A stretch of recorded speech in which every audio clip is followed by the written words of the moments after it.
Let's come to order. Today is Tuesday, the 23rd of August. We're at the Civic Center for our regular workshop meeting. Please call the roll. Mr. McLaughlin. Here. Ms. Albrecht. Here. Mayor Bailey. Here. Mr. Wallace. Here. Mr. Putnam. Here. Bill, I'd like to welcome you to the council tonight. Thank you. Looking forward to your contributions to us. First item on the agenda is PUDs.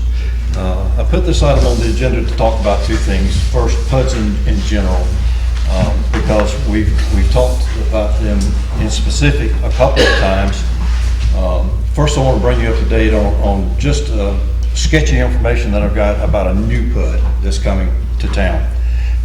It would require an annexation of 220 acres of land, and then the PUD to follow. The developer of that property, which is located adjacent to Tyndall Air Force Base, has been working on the project a couple of years. They have had 4 meetings with the Air Force. They have completed their noise abatement agreements with the Air Force. They have visited the county utilities department and talked to them about their stuff. They have not brought anything to the table for us to look at. But I was surprised that they had been to see the Air Force as many times as they have. I met with some folks at the headquarters at the Air Base last Friday, and they shared all this information with me. Like I said, I don't know any details. Everything is conjecture on my part. Pieces that I've heard, they want to have some commercial roadfront stuff, and they want to have some housing units that could cater to Tyndall Air Force Base. And the infamous golf course that somebody told me about. Oh wow, we got the new golf course. Where did that come from? Well, it came from that developer. They're actually looking at putting a golf course over there too, but have already run into environmental concerns about what they can do over there on the dunes close to the beach. The other thing that I want to talk about tonight, the Corys have come to the council many times and to talk about their PUD concept north of town, the 88 acres. We've all, or most of us, have had the opportunity to read the documents from the 1999 council. We've heard opinions from our attorneys, and I didn't expect to see anybody here from the Corys tonight, but I wanted to talk about this actually before they come back and ask again, because what I believe they're going to ask for is ratification of a 1999 vote by the city council to make 88 acres north of town a PUD. I'd like to kind of get everybody's opinion about that, because our two choices are simple. We can ratify it or not. Please speak up.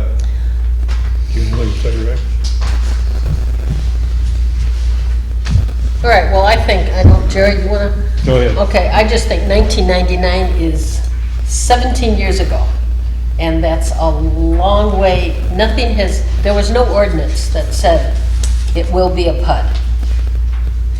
So if there are minutes that say they like the concept, but nothing was done after that I'm aware of. And I'm thinking 1999, 17 years, and they're just coming here, I would say no. Okay. Others? I feel the same way. Well, that's brief.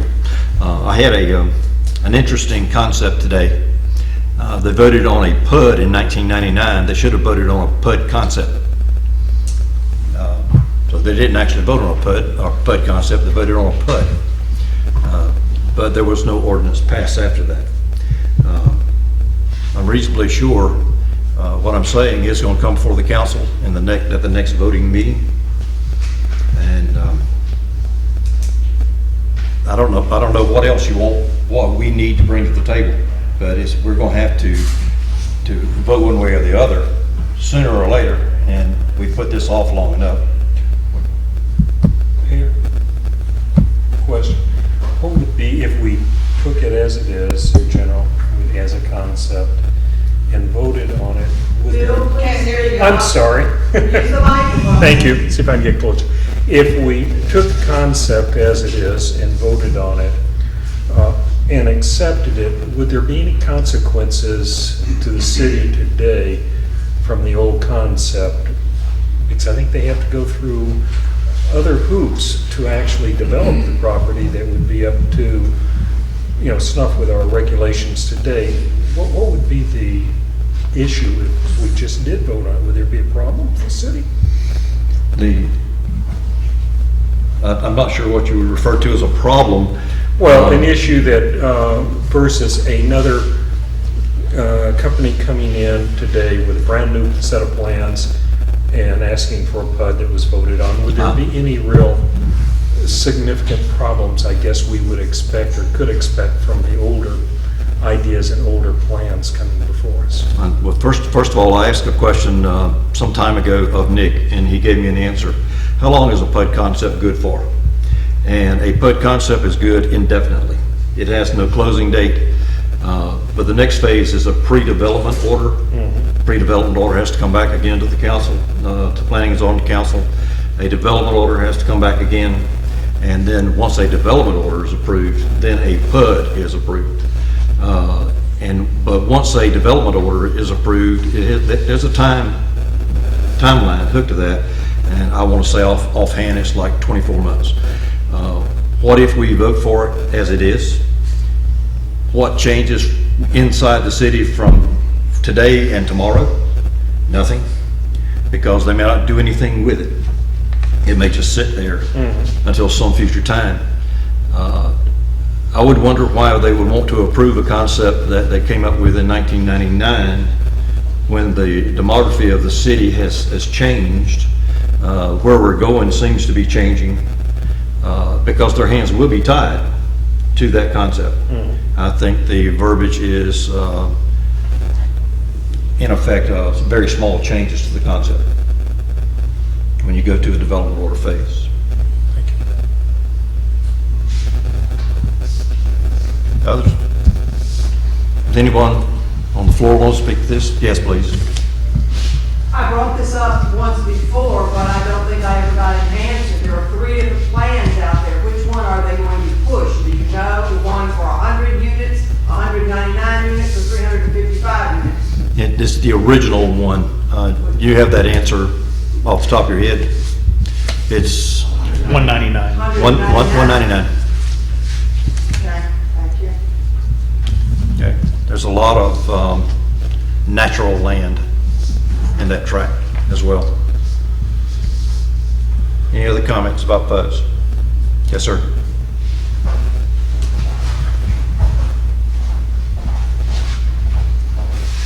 Good evening, Mayor, Council. Thank you for, I want to first thank the Mayor for putting this on the agenda. It was brought to my attention by Nick yesterday afternoon. Jack or somebody from the Corey family would have been here. I didn't have the opportunity to tell them in time to get down here today. I understand the comments tonight. You're trying to find some direction. We've been asking for several months, I think going back 5 months now.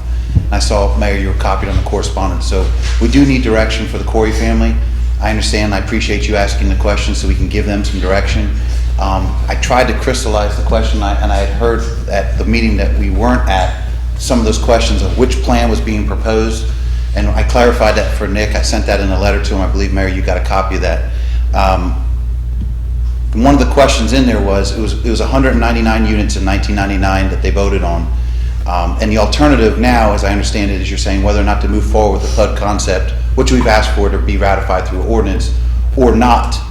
And if the direction to the Corey family is that the council, as it currently sits, is not, I also mentioned in the letter, obviously the current density on the property is 528 dwelling parcels. So this is the kind of direction, and I greatly appreciate you all. If I can get some direction I can take back to the Corey family, let them know that they are not going to have a proposed ordinance to ratify the PUD for 199 units. Then it will, as it currently exists, has 528 potential. I can give that information to them so they can move forward on how they want to develop that property. So I want to thank the Mayor for bringing it up. We would certainly welcome, and I believe this is a pre-agenda tonight, Mayor? No, this is just a workshop. This is just a workshop. Pre-agenda's in another week. Okay. 2 weeks, because this is a strange month. Okay. So ideally, in 2 weeks, we can give that direction to the Corey family, let them know what the council's interpretation of 17 years ago, as Ms. Linda had indicated. I've spoke extensively with your attorney, and we obviously, on behalf of the Corys, have requested numerous times for an ordinance to ratify that for much less density. The plan that was introduced at the time is a PUD concept, and you hit it right on the head, Mayor. There are several steps to go on after this with a much reduced density that the community will have public hearings that will have to be ratified by this council before that property ever received a development order. But the Corey family, and I heard the question before, is, why would they want to tie their hands with the property?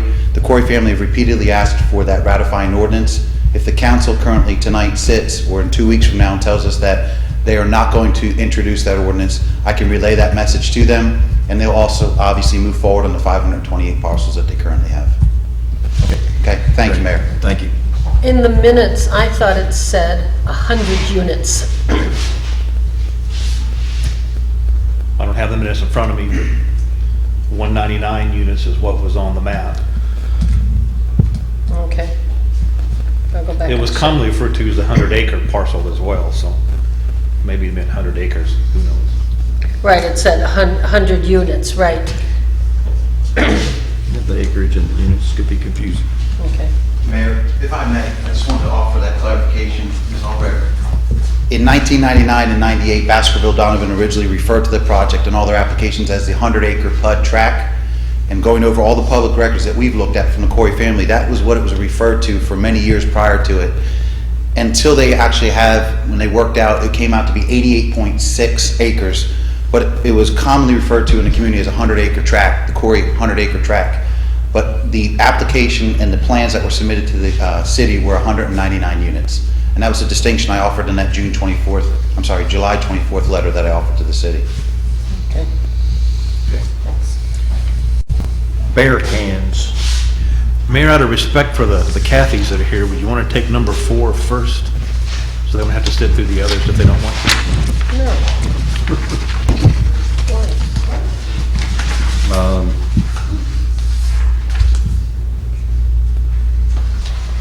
Y'all need to go ahead of time?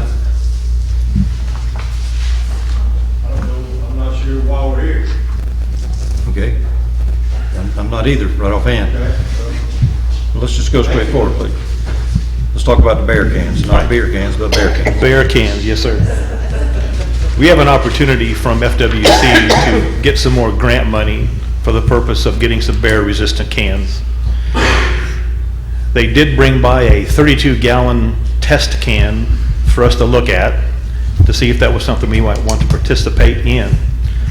There's a total of $825,000 available statewide for municipalities and government entities to use for this purpose.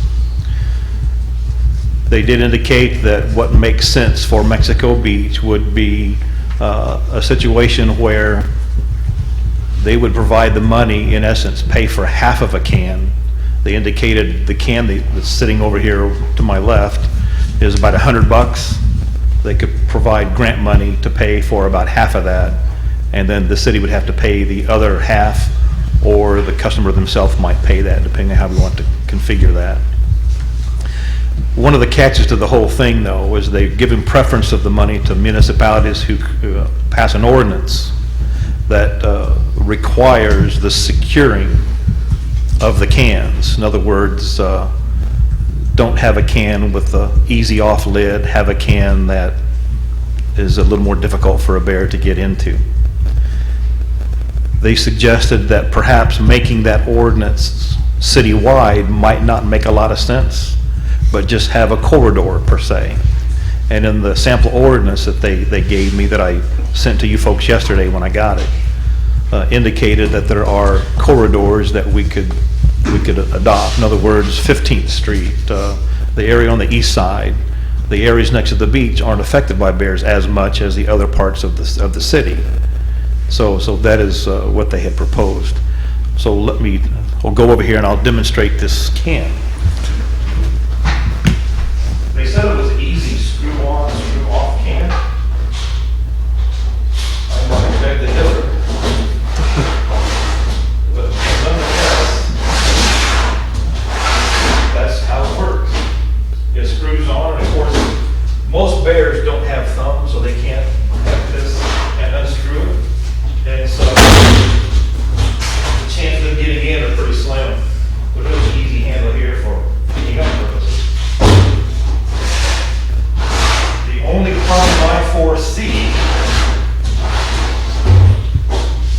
time it takes our sanitation guys to come over to one of these cans and take the time to screw this off, empty it, and screw it back on.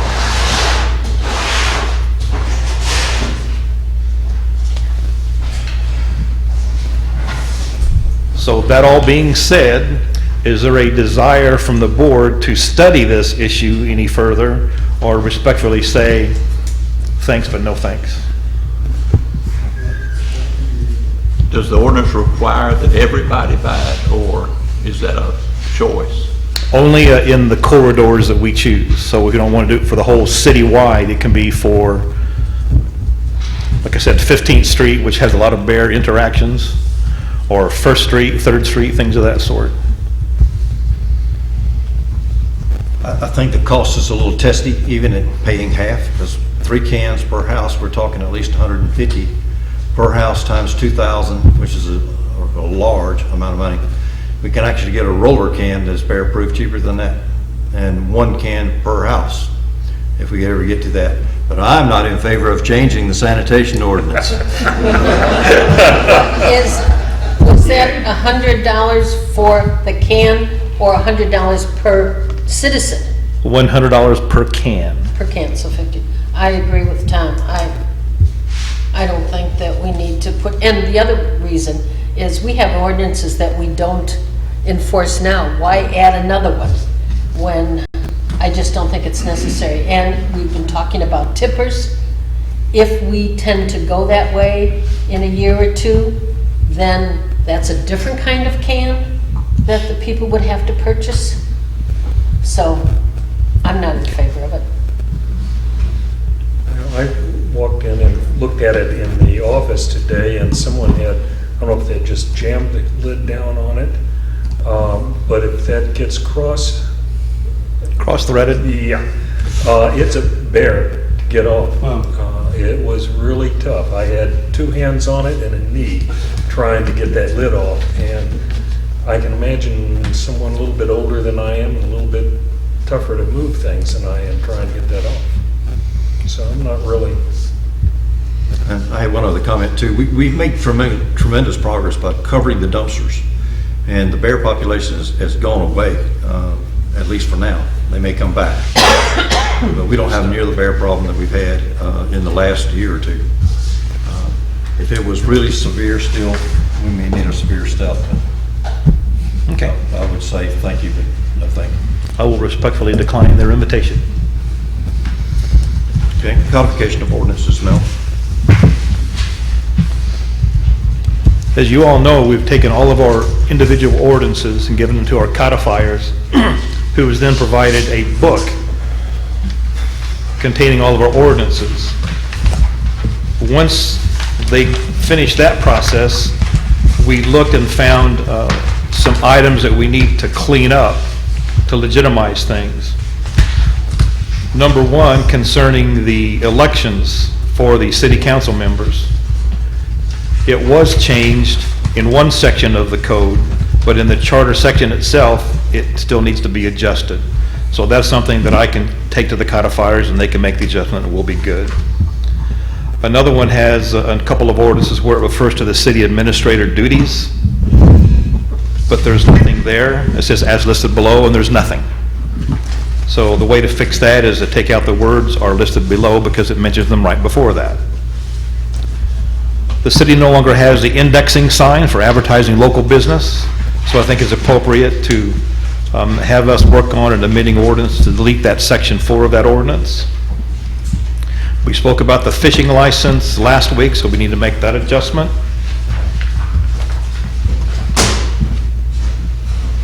Also, there is a couple of sections where it mentions the mooring fees. In one section, it refers to them going towards the canal maintenance. The other says to park maintenance. You can look at the ordinances and find that it should have been for the canal, not the park. So making that adjustment is appropriate. Also, Ordinance 450 created a building contractor examining board. The board has not functioned for many years. I think it's the council's desire to repeal that ordinance. When it comes to the dogs on the beach, west of the canal, we did pass ordinance 631, but this codification came out before 631 was passed. So their attempt at correcting that wasn't really good, so as long as I provide them ordinance 631, that should clean that up.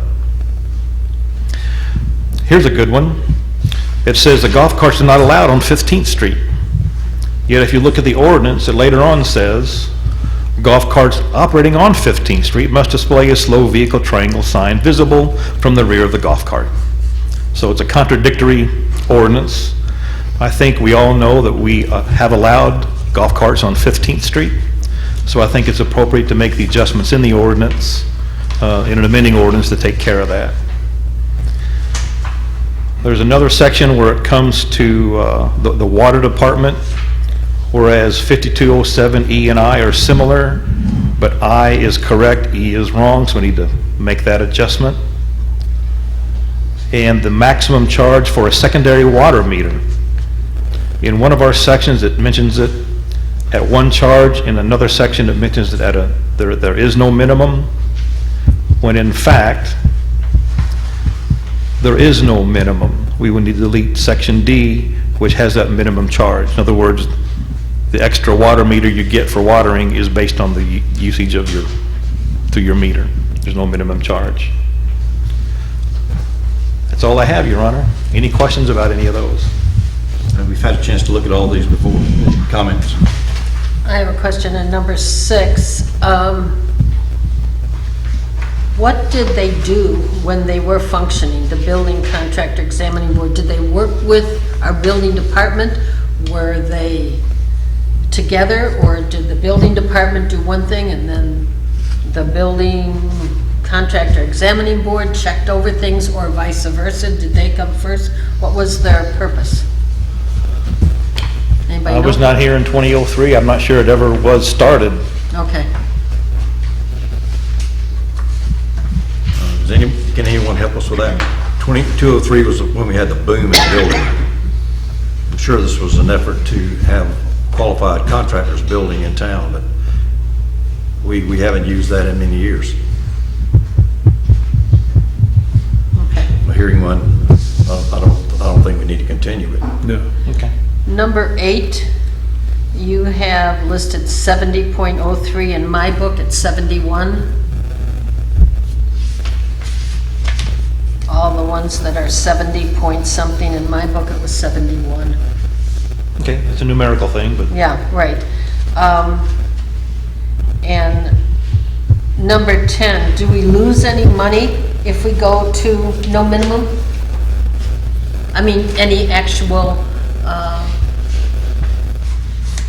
necessary money by putting in the extra meter or anything? the answer is no, because Okay. we go by the minimum, we go by the, whatever you use is what you get Okay. charged. Okay. And they pay for the extra meter? Correct. Okay.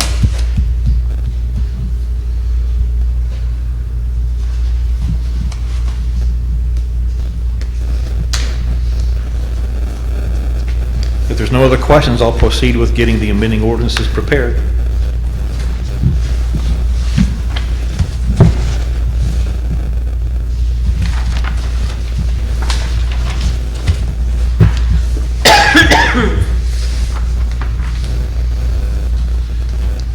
Okay, the next item on the agenda is trailer parking.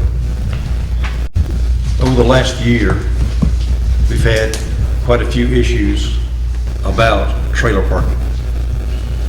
In your LDR, section 20202, item I, H-I-J-I, temporary uses.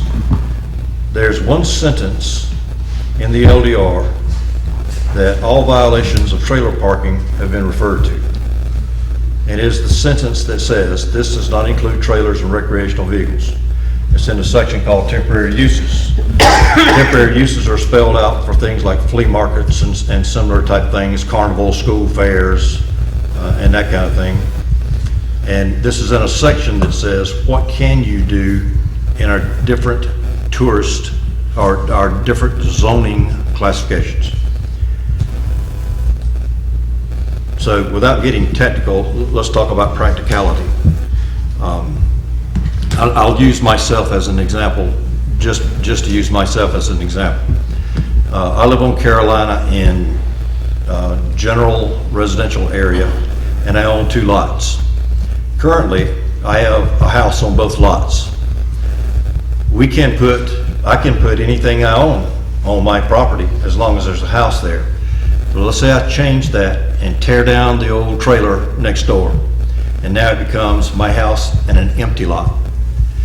What this says is I can't park my own stuff on my own lot that I own and pay taxes on, because it is not the intended use of the property to be a storage yard. Okay, y'all with me? There's another provision though. I can go down to the Bay County Courthouse and have my 2 lots combined into one parcel. And now I don't have 2 different lots that are different purpose. It is one combined lot for purposes I want to do whatever I want to with. And now I can park my RV and my yard trailer on my lot, because it is one lot, one parcel, not 2. There are other people in town that have a lot on, say, 37th Street, or they have a house on 37th Street, but they own a vacant lot on 40th Street. And the question came to the council, can I park my boat over on my empty lot? What this says is, no, you can't.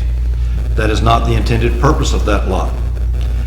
Well, can they enjoy the same privilege I did by going down to the tax appraiser's office and combining my 2 lots into one parcel? No, they can't, because they're not joined. They're not hooked together. Can someone else say, you can park your boat on my lot, even if it's attached to their property? No, they can't, because they don't own that lot, they don't pay taxes on that lot, and they should expect no special privilege of using someone else's lot. And again, these few words that say again, this does not include trailers and recreational vehicles. Let's jump back a little bit. We had a huge issue about food trailers. We have, everybody knows, and I'm talking to everybody collectively. We know we have Mr. G's over by Gulf Foods. That food trailer is parked on a general commercial lot. More than likely, the reason that lot has not been developed, it's too small to develop into any general commercial business. It's very shallow and it's very narrow. And through time, we've had several food trailers on that lot. Is it a conforming business? No, it's not. Matter of fact, it's a trailer parked on a lot that was not intended to be used for that. Now we have another trailer that is being used on a business owner's lot. And we have grandfathered in both of these trailers right now and put a moratorium on other trailers. Is that different? Parking your trailer at another business to conduct business with them with their permission? It seems to be. It's not anything about an empty lot. It's a commercial business, and they got a commercial business there, but out of a trailer. But it says again, this does not include trailers. So moving ahead to the next idea. We have a commercial fisherman here in town, has a really big boat. He has a very narrow house with a very small yard. He even has a boat slip, but FWC won't let him keep his boat in his boat slip because it sticks 20 feet out into the canal in the backside. So he has a real problem with his boat because he can't park it in his yard.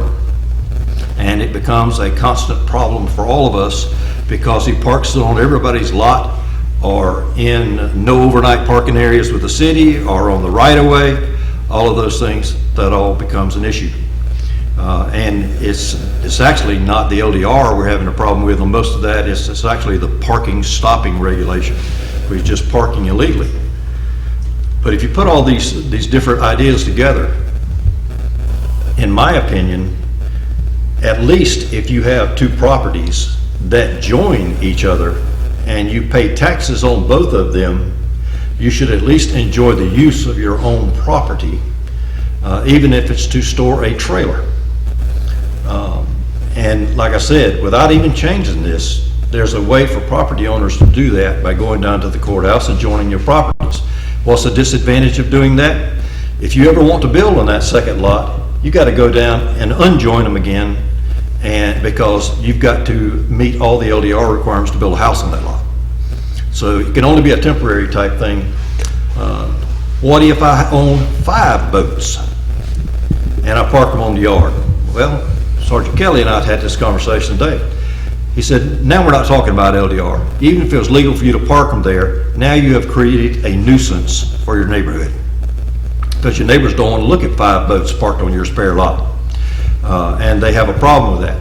But a nuisance doesn't start until somebody complains about it. It's not a nuisance, it's an accepted thing until somebody complains about it. And then the nuisance regulations come into play. Next question is, who determines when it's a nuisance? And it gets gray all over again, and it gets to be a problem. I think that we do need some modification to the LDR that at least specifies who can and who can't do what, instead of just bunching all trailers and all recreational vehicles into one little sentence. Because right now we're using this sentence to say we don't want any more food trailers. And we're using this sentence to say councilman can't park his boat on his neighbor's empty lot. Last time we met, I brought 25 pictures that I went up and down every street in town. I found 25 violations of this ordinance. And that also brings up the final thing I want to say before I turn it over to everybody else to talk. Councilman Tindler, in his last month here at this table, bought a recreational vehicle, a 5th wheel. He also bought a lot, I think, on 20th Street. His goal was to build a new house and sell his very small house, which is located very close to us here, over here on the canal. He's going to build a new house. Well, lo and behold, he got sick. And he's been in the hospital in Tallahassee on and off for the last 2 or 3 months. Certainly, there needs to be an exception to policy to say that Mr. Tindler can't take his brand new 5th wheel that he parked on his brand new lot because there's nowhere else to put it in town and he's in the hospital. There's got to be someone on the staff that can say this has got to be an exception to policy, no matter what we have in this book. Because that just doesn't make sense. That's not in keeping with my view of what humanity should be. Why in the world would we call him and say, you got to go move your trailer off your new lot because it says, this little sentence says you can't park it there. It just doesn't make sense to me. Other comments? I've always thought if I have a house and I own an adjoining lot, that I should be able to use that for anything I want to use it for in reason, if I want to park a boat on there. Even if I have a good friend who comes down every so often and he wants to park his boat there, but he can't do that, right? Right now. That's right. Yeah. Well, as I've said before, this community is quite a bit different than a typical community 200 miles inland because of the water. We're that close. It's a good place to fish. And we have a lot of visitors. And unless it's a complaint from a neighborhood, I can't see anything wrong with that. I can't see anything wrong with letting my friend park his boat out there. Now, I need to keep it trimmed down, I need to keep it mowed and all that, like the rest of the neighborhood on that street. And I can't see why it's so, I understand what you're saying about I need to go get that joined, what was the term you used? Join the 2 lots. Yeah, join the 2 lots. That's just an extra sentence or 2, that you've got to do. And then if you want to sell it later and decide, you want to sell it to somebody else, then you got to go unjoin it. Well, that's just kind of ridiculous in itself. I mean, what's the damn difference when you're all done, said and done with this, as the whole intention is the same either way you go. And I'd rather keep the legalities as simple as possible. But I still think if I own that lot next door to me, I should be able to tell my friend he wants, to put his boat on there. And I think by and large, I think the population here would probably agree with that. Mayor, out of the 25, how many people do you think own that lot? How many people? I'm illegal, been illegal for 11 years, so. We're gonna send you I was home. gonna say, where do you live exactly? 27th Street, and I said, I'll do whatever we need to do, but out of the 25, say, or 30, however, how many people would qualify? If we said, if you own the lots, you can put your stuff on your lot. I wonder how many that would affect. It would affect me.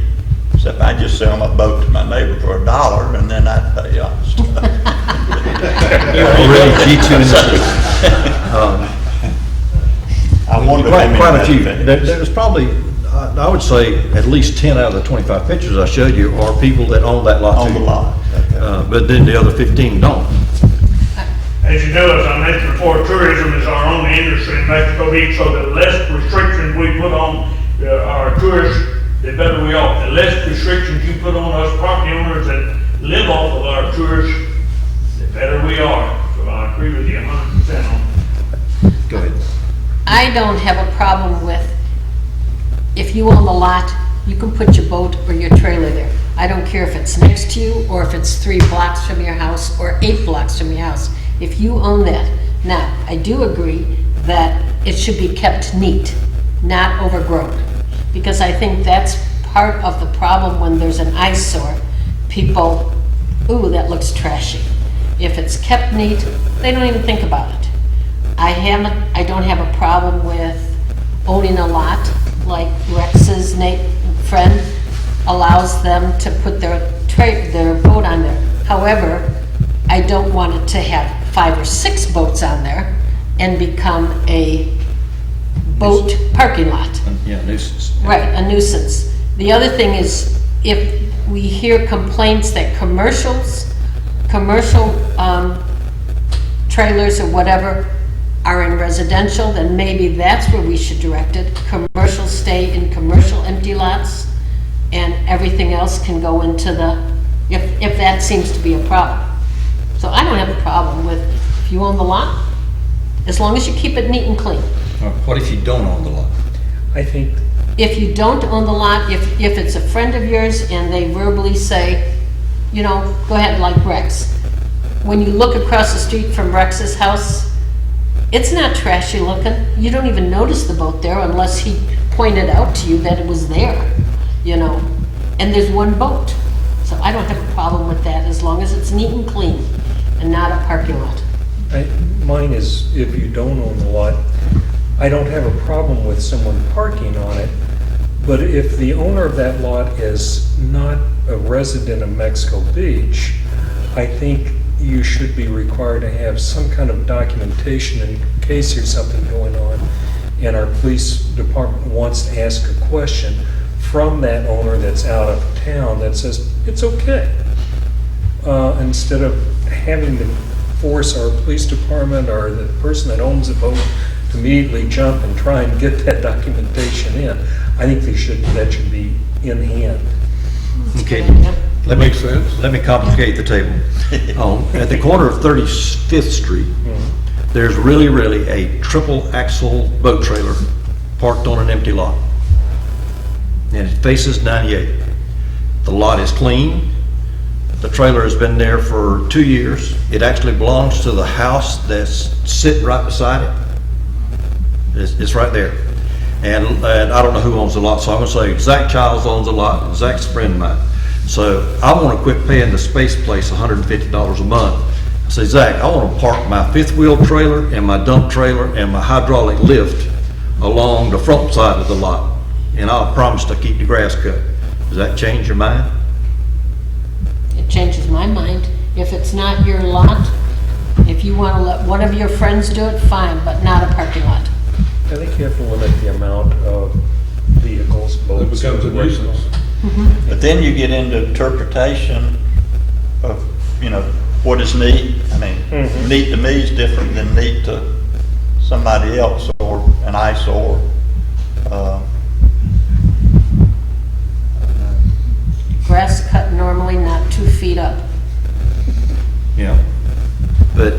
we talked about that this morning too. It is the good thing is that we are talking about this, and the conflict that we've had about these issues very recently, then we're going to decide, and we'll adjust this if we need to, one way or the other. But we do need parking. We don't need parking lots. We don't need eyesores anywhere in town. Forget the corridor. Anywhere in town, we don't need eyesores. But you have to ask yourself the question: what harm does it do to park one trailer on one empty lot, no matter who owns it? If it's not an eyesore, if it's not a subject of neighborhood complaint, and I'll reference another one of those pictures over on, what street does Gary Woodham live on? 36th? North 38th. North 38th Street. They have one lot on their block. It's got 3 monster trailers. They belong to people that live on that block. I don't know who owns the lot, but nobody on that block, I ask them, do you care? And they don't care. They Until keep- somebody new moves in and doesn't care, Until somebody else moves in. then we're gonna enforce it. But that's why we've got to get to the bottom of this. We've got one case that we've disposed of, we've got another case that's pending that needs to be disposed of, and we need to make a decision which way to go on this. This is very simple, and in our next voting meeting, we would vote on whatever change we need to make. Obviously, we need to make some change because it's a point of confusion. What's right and what's wrong, what's legal, what's not. There's a lot on Kim Cove, and it's right at the corner. I can't think of the street. It's about the second one in, right on the corner. And it's overgrown. It has 2 boats there. I know that lot. And when you drive by there, as I was driving through town, when you drive by there, that jumped out at me as trashy looking because it was overgrown. Had it been cut, I probably wouldn't have noticed that there were 2 boats there. But it had not been kept up. Okay, well, we already have an ordinance that says if you've developed a lot, you got to keep it cut. It can't get over 12 inches high. And what is the definition of development says, once you apply for a tree permit to clear the land, it is considered developed. And it has to be maintained from then on. Are we doing a good job of that around town? No. Not really. But that's just a code thing that we need to take care of. What we want to talk, let's concentrate on this trailer issue though, because I really like this trailer problem to go away. And let's look at, I know one of the situations a few weeks back, or a few months back, was commercial, and I believe it was in a residential area. That's correct. That was solved. So we need to think, if we allow one trailer or boat on an empty lot, and it's not your lot, can it be a commercial vehicle within a residential area, or do we want to keep commercial within commercial areas? You know, now I'm thinking of and we all know what the one was a few months ago. So they had their signs on, they're commercial, but it was in a residential area. Now, if they had a empty lot in a commercial area, would that have been a problem? Because it was a commercial, they were advertising, but it was in a commercial lot. It would be right now. Yes, I know, but so then I think we need to think about that. Will we allow commercial in residential areas? Yeah, because I can think of another one right now in Colorado, where a guy is parking some equipment right across the street from his house on a deal with his neighbor. I'll keep your lot cut if I can park my equipment across the street from my house on your property. Well, that's the commercial usage of a residential property. And how far do you go too? Right. I know the previous case that went all the way to the master, that was a commercial business operating off of a residential property. They were actually paying the homeowner some money to do that, and they were operating a commercial business off of a residential property. But clearly, that's not correct. What about the next case, though, where there is a trailer that just happens to have a business name on it, that's just simply parked there. It's not going and coming to job sites. Is that wrong? On residential, what you're talking about? On the residential lot? Residential lot. Well, I think we may have to make a distinction there. I think, And in this case, it's not his lot, but it's right next door to his house. well, I'm nearly to the point of thinking that commercial vehicles need to be set on commercial lots. Where we're talking about the other thing, people parking by my house on the lot that I own. I shouldn't allow commercial vehicles with their signs and all that to park in the residential area. Does that make sense? It does. Or else we're gonna look around and we're gonna see advertising all over town. And if there's any loophole, somebody's gonna find it, and then we're gonna be sitting back here talking again. You mean like Rex and his boat? Well, like Rex and his boat, yeah. I will do. Yeah. But I think if we're not careful, I've always said the best form of government is benevolent dictatorship. And I don't want to get into a dictatorship. And this community is different than any community I've lived in all my life. And I've lived along several years. And I think we need to bend and move a little bit in favor of the residents and in favor of the visitors in reason. And just because it's on the LDR now, I don't know that it needs to stay there. Maybe it shouldn't have ever been on there to begin with, because what works for us may not work for somebody else down the road, or what worked for somebody down the road won't work for us here. So I think we're just looking at exactly what our problems are and try to deal with our problems and not worry about what some other community might do,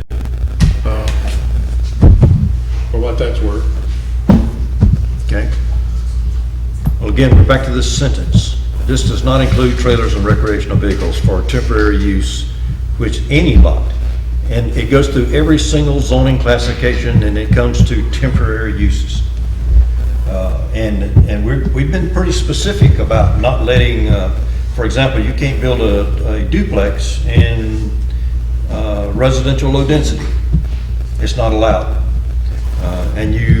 But in general commercial, you can build multifamily 48 feet tall as long as you meet all the other zoning requirements. You can change the character of it. But this says, for some reason, our predecessor said that trailers, undefined, and RVs should not be parked on empty lots. And I can see what they were trying to do. I can really see that. To keep me from putting all my stuff up on that. Yes, sir. Do you think that LDR was written with trailers in mind, as if boat trailers or living trailers, because it references RVs? No, I think this is actually, I'm also curious, after for 27 years, why is this a problem now? Never been a problem. the answer. Never been an issue. The answer to your first question, I don't think it has, it's not referring to mobile homes, because mobile homes are addressed in every single zoning classification separately. So I think we're talking about other trailers of other kinds, whatever kind they are. Just generic. Generic trailers, my lawn trailer, my dump trailer, my, Does it say park or does it say for temporary uses? this section is about temporary use. And it gives the three things that are allowed temporarily, but it specifically says that these temporary things do not include trailers and RVs. For temporary use? Yep. So you don't think that meant maybe you can't put a trailer in there and hook it up for temporary use, or an RV and live in it for temporary use? You don't think maybe that's how that was written, and maybe that's why it hadn't been a problem for so many years? Now, this section talks about bringing in things to use, like flea markets, outdoor, indoor sales complexes, small carnivals, festivals, schools. It's saying we can let you do that with permit, and our other things require a permit to do that. But there is no permit available for generic trailers and recreational vehicles to be in zoning classifications are not for it. Now, obviously, the Space Place is a general commercial place. That's where you put trailers and RVs and boats and boat trailers. That's what it's for. But we don't have very much, I can't think of hardly any general commercial property, well, I can too, a little bit, that might be available to have another one of these kind of facilities. We certainly need one. But no, go ahead, I'm sorry. Do we have, well, y'all mentioned a multitude of things, and obviously my background in this particular subject, I'm what you might call have a PhD in that. But when you try to fix something as widespread as just the topics you've mentioned in just the few minutes we've been discussing, I'm trying to understand what it is, what has brought it to a head that we're trying to now almost, you're going to put everything in a certain category, which is going to lead to mammoth enforcement. And I don't know where there's 5 trailers on one lot. I don't know where there's such abuse that merits trying to fix something. The answer is the Art Sigmund case. I know what happened to me, and I know what I've been through, which is hell, trying to deal with the city. All over a trailer? It seems ridiculous that we were trying to create a fix for something. I mean, we've been parking boats and trailers, enclosed trailers, with people's names on them for years. Well, I can tell you And just it's in, difficult to sit here and listen to all of the things that we could do this, we could do that. I'm just thinking, oh my Lord, we better go to the printer and get more ticket books. It doesn't make sense when you have been here this long and seen how things have been done. And if you're just going to say, well, somebody complained, well, good Lord, we got to overlook it. I mean, somebody can complain, that doesn't mean we go change the whole world because of a complaint. we're not really talking about changing the world, and some of the advents that have come along just lately, like food trailers, which didn't used to exist. That's one reason that we're talking about trailers. What about an enclosed trailer that has Cathy Construction on the next side of it? What about that? Where would that fit in Mexico Beach? To answer his one question, Under all this different things you're talking about, where would that trailer that is not used, but nothing but for storage, it never moves? Where would something like that fit under y'all's scenario? Under this LDR, it doesn't fit on your neighbor's lot, under this LDR. That's what it says. Does it fit on our commercial lot right here behind us where y'all are parked? It does. It does. Under that LDR? It does. That is a commercial lot that belongs, that is a commercial lot that belongs to Cathy Construction. No, it does not. No, it does not. It belongs to Al and Carol Cathy, not Cathy Construction. It belongs to the same owner as Cathy Construction. Well, question, can the commercial fisherman that's having all the problems, can he park his boat on our commercial lot? He's a good friend of mine. You're talking about the same thing we're talking about. Can somebody else park their stuff on your lot? No, Not the way it is now. not now, not now. not now. That's what we're trying to hash out. Straighten out. Okay, I'm talking about in the future, we're talking about, We don't know. we're gonna, what constitutes a commercial trailer? Y'all say commercial trailers can't be parked on residential lots. We're saying this might happen. What makes it a commercial trailer? A trailer used for commercial purposes. Every boat trailer you've ever seen has advertising on it. Is that a commercial trailer? Nope, it's not a commercial trailer. It's a private use trailer. But it's private use. So that, my trailer's private use. It has Cathy Construction on it, but I purchased it from my brother. So if I took my name off of it, it would be okay? Is that what I understand? If you parked it on your own property, no problem. Right. So now I can park it on my own lot, You can park it on your own property where your house is. No, that, I understand, I can park anything there. That's right. It's not a nuisance, I understand that. That's right. But if we're gonna classify something as commercial, I would like to know how we're gonna say it's commercial or if it's not commercial. But every boat trailer, every utility trailer has who made it and a phone number, or have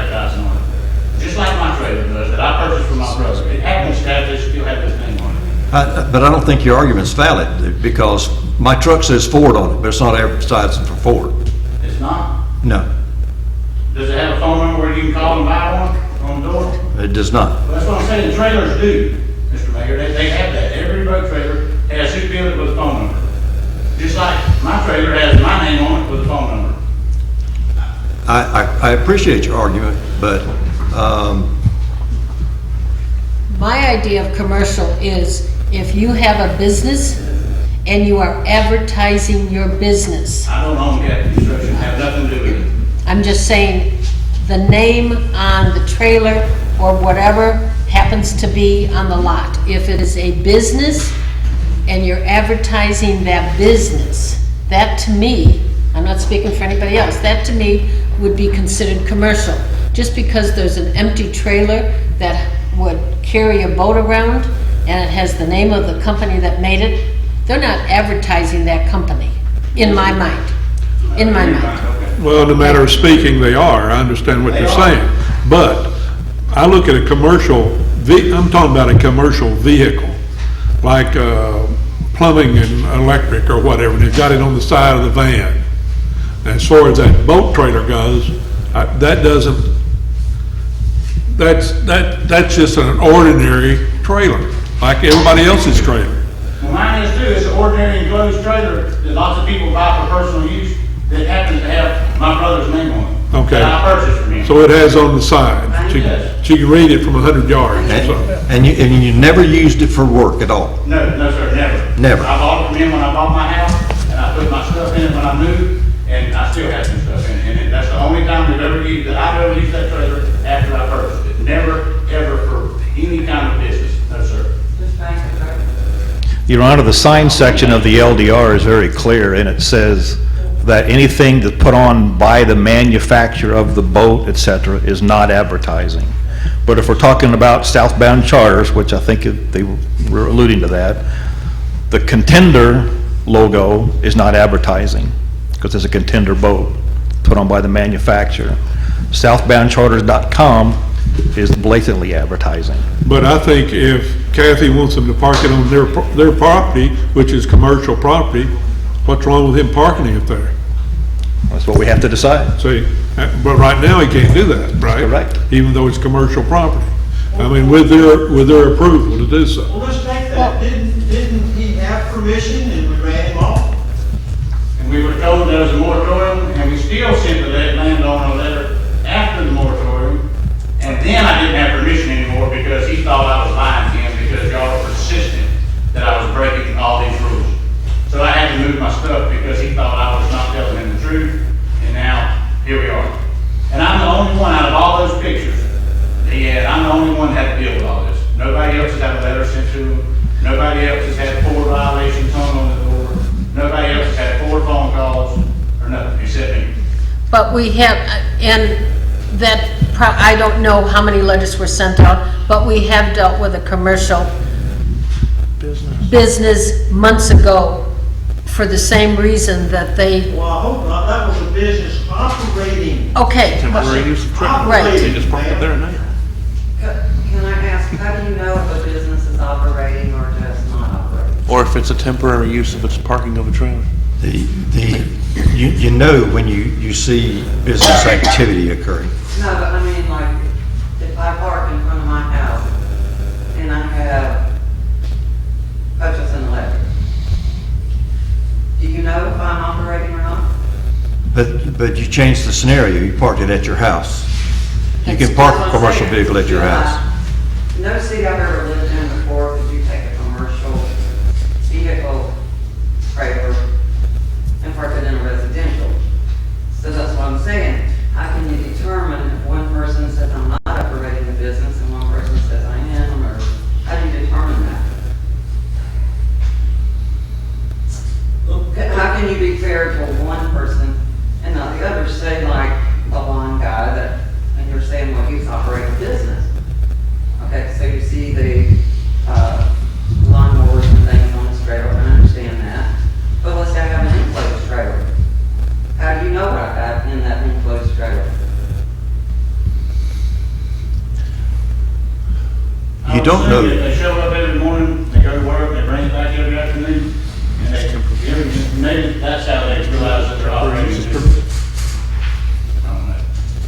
But the question comes up, let's say with your trailer.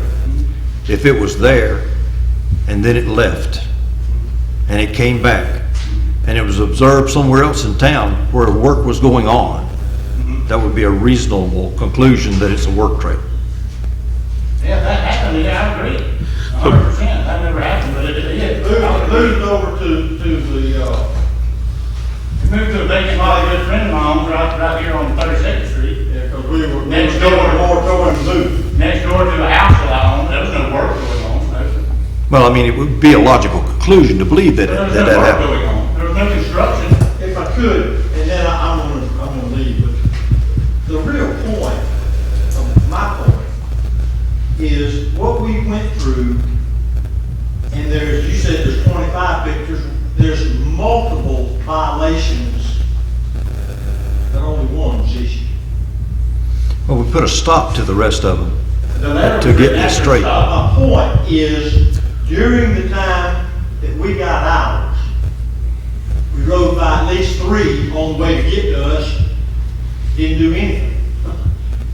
It's difficult to sit and listen to all of this, and when you've been through what we've been through, and have any confidence that it'll be right. It's sort of like the bully at school that gets a bloody nose. I mean, I think y'all, it's almost like you enjoy having a bloody nose because we just make the enforcement side of this thing so uncomfortable for those of us that have been here and have lived under these rules for so long, and you just single one out.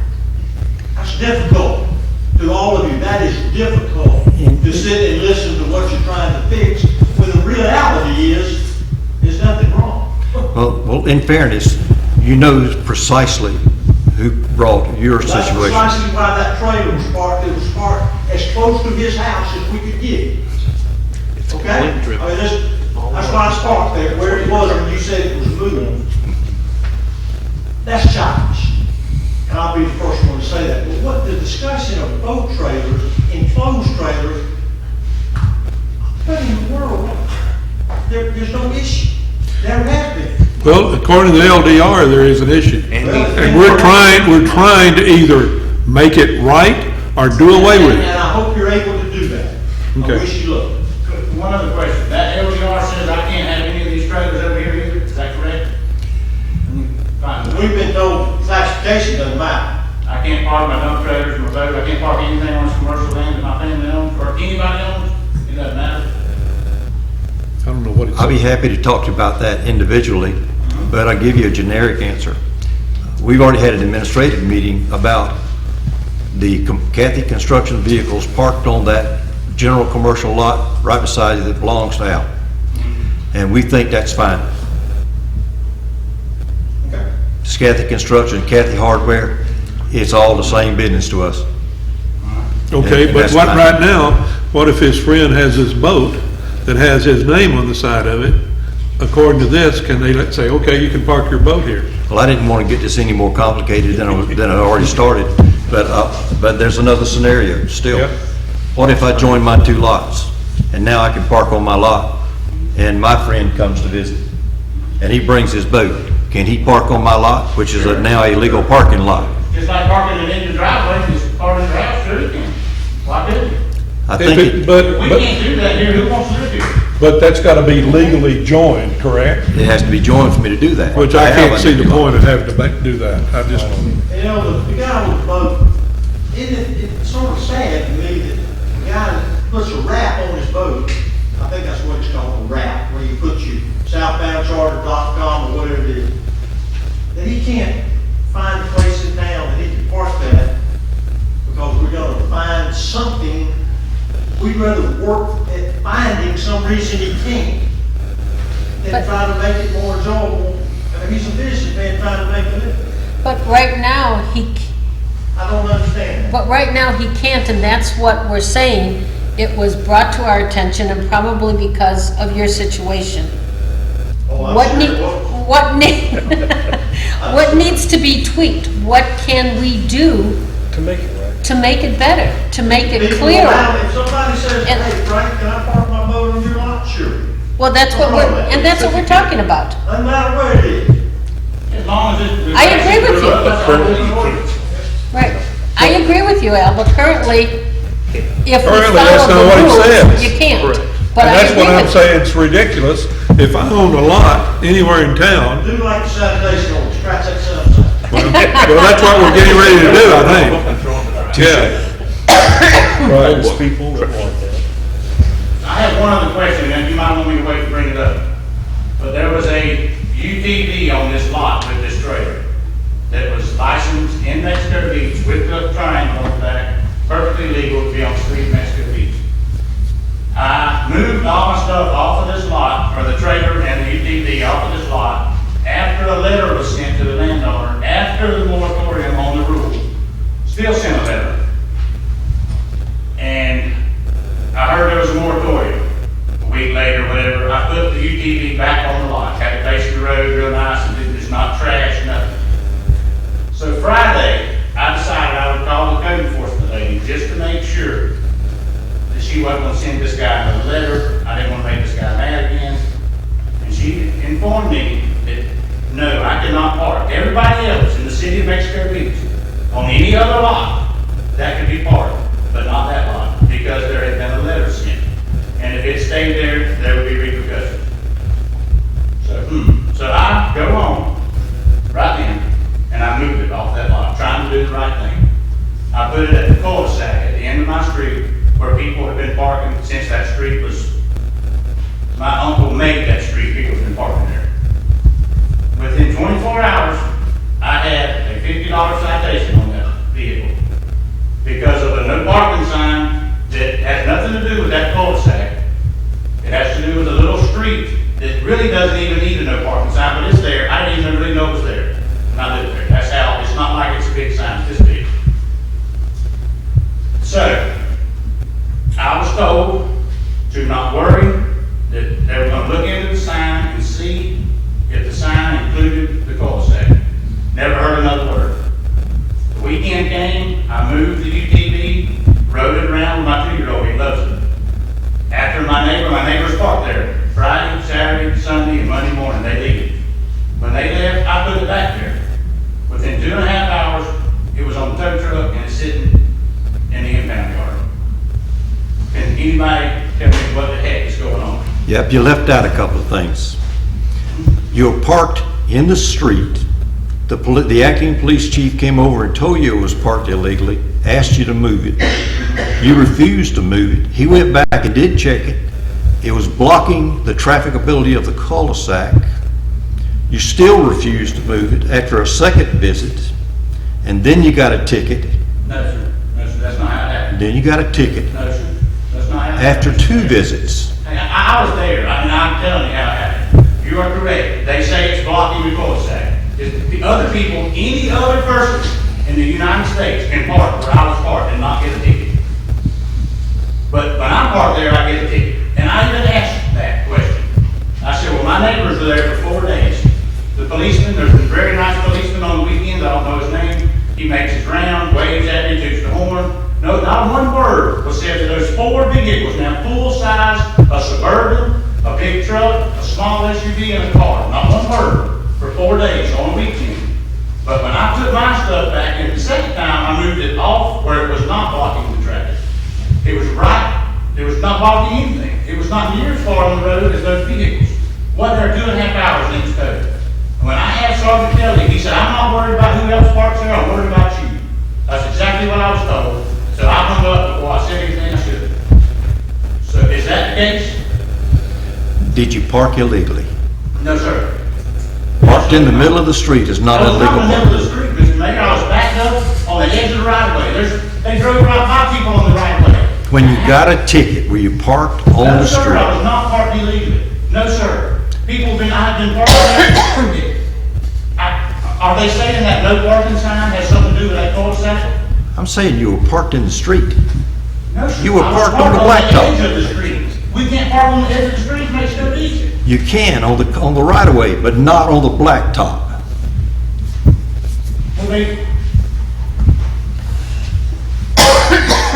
You got dirty hands, Lee. I got dirty hands. I've done something wrong, is that what you're telling me? I'm telling you that you were asked to move it off the street and you didn't, and you got a Well, ticket. nobody else was asked, they drive right by vehicles parked on the blacktop. I'm not talking about anybody else. I'm talking about your vehicle parked in the street. You're asked to move it and you didn't. I didn't want to move it, I'm not parked illegally. You got a ticket, didn't you? Yeah, that don't mean I'm illegal, I'm telling you, just because I got a ticket, that doesn't mean I'm illegal. We're gonna move on. Yeah, can this please should be discussed, maybe City Hall or somewhere. We have a photo of it. What'd she say? What'd she say? Obviously, I'm embarrassed that y'all had to sit through that. Me too. I'm embarrassed. But I'm here to tell you that our code enforcement officer and our police officer was following the letter of the law, and those 2 courtesy visits over there was to try to not exasperate an angry citizen. And it just didn't work, and I'm sorry. But And that's why I think that you need to think real clearly how you're gonna do this ordinance, because you're gonna have these cases if you don't watch how you do it. That's You're why- gonna have this guy saying, you're being unfair to me, and then this guy over here. That's right. We need the ordinance to state it clearly, and that's what we have to go by. that's exactly why I've got it on the agenda, because other food trailers want to come here, and I'm not sure we want food trailers at all. The planning and zoning could not come up with a recommendation, so we're back to dealing with it ourselves again. We've heard a lot of good input. We need to decide where we need to go with this. Are we going to allow some trailers, not others? But let's spell it out, because he's got to enforce it. But I didn't realize we were talking about food trailers on empty lots until you just mentioned it. I thought we were talking about trailers such as Kathy's trailer or anybody else's enclosed trailer or boat trailers. We are. So I think food trailers are a whole different issue. I don't think that falls in the same category at all. But except that we've got a commercial trailer parked on a lot operating. And it's not a building, Okay. it's a lot. So Mr. G's is part of this conversation. So you're saying that when we discuss this and come up to it, we have to be thinking of food trailers, Shoebies, and Mr. G's? No, technically Shoebies is on a developed Right. property. So you're saying that when we come up with this trailer parking, then Mr. G should be definitely considered as one of these? Yes. Well, then that changes my whole You mind. need to separate food trailers out. Yeah, see, I think so too. See, I have no problem with food trailers in the city. Boat trailers and commercial, little commercial trailers like that and RVs in the same category as food trailers. We may need to, but Mr. G's is a commercial business. Agree? But it's on a commercial lot. So is, But it's on a commission. so is Tom's Lawn Service. Commercial vehicle. And I gotta be fair to every other commercial business in town that wanna do the same thing. And a while ago, we were saying, oh, commercial's gotta be different. It's gotta be restricted. Okay. So it is connected. It's kind of the same thing. It's different. But if it'll help your mind, take Mr. G's off the plate. But this is a very important issue that needs to be resolved so we won't have these continuing conflicts. Because we got a lot of folks that's doing it right now. We got folks that's been here a long time, didn't know it was illegal not to do it. And Al has a point. Why did it become an issue? It became an issue because people started getting aggravated with it.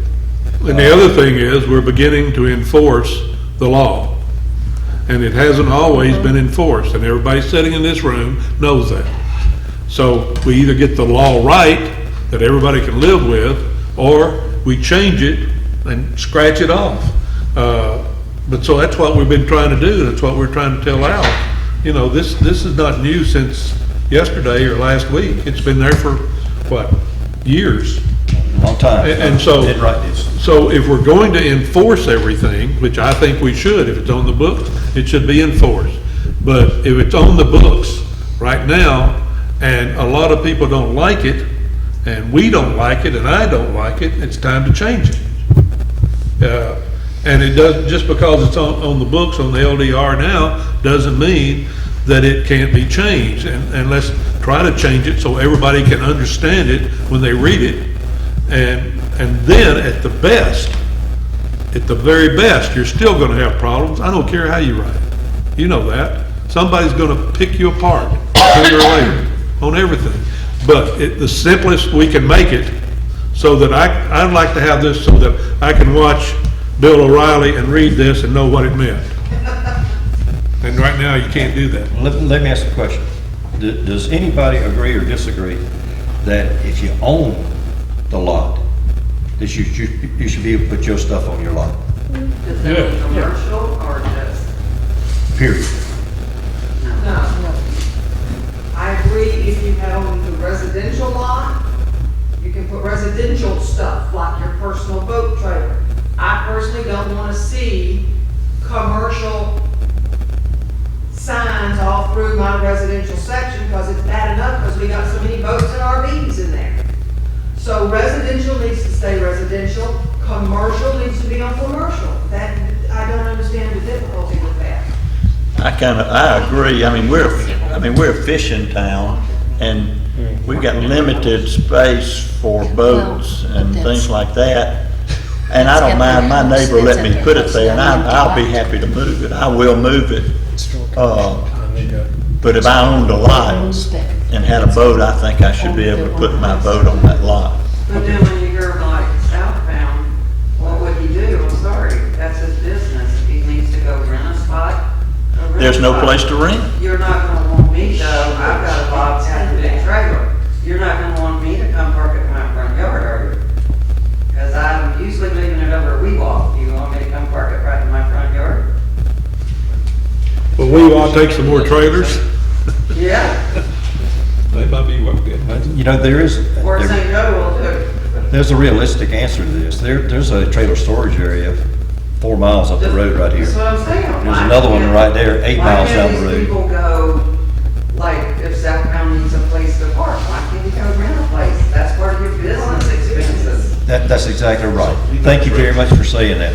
That's why Tom's Lawn Service high lift and dump trailer is over at the Space Place and not in my yard.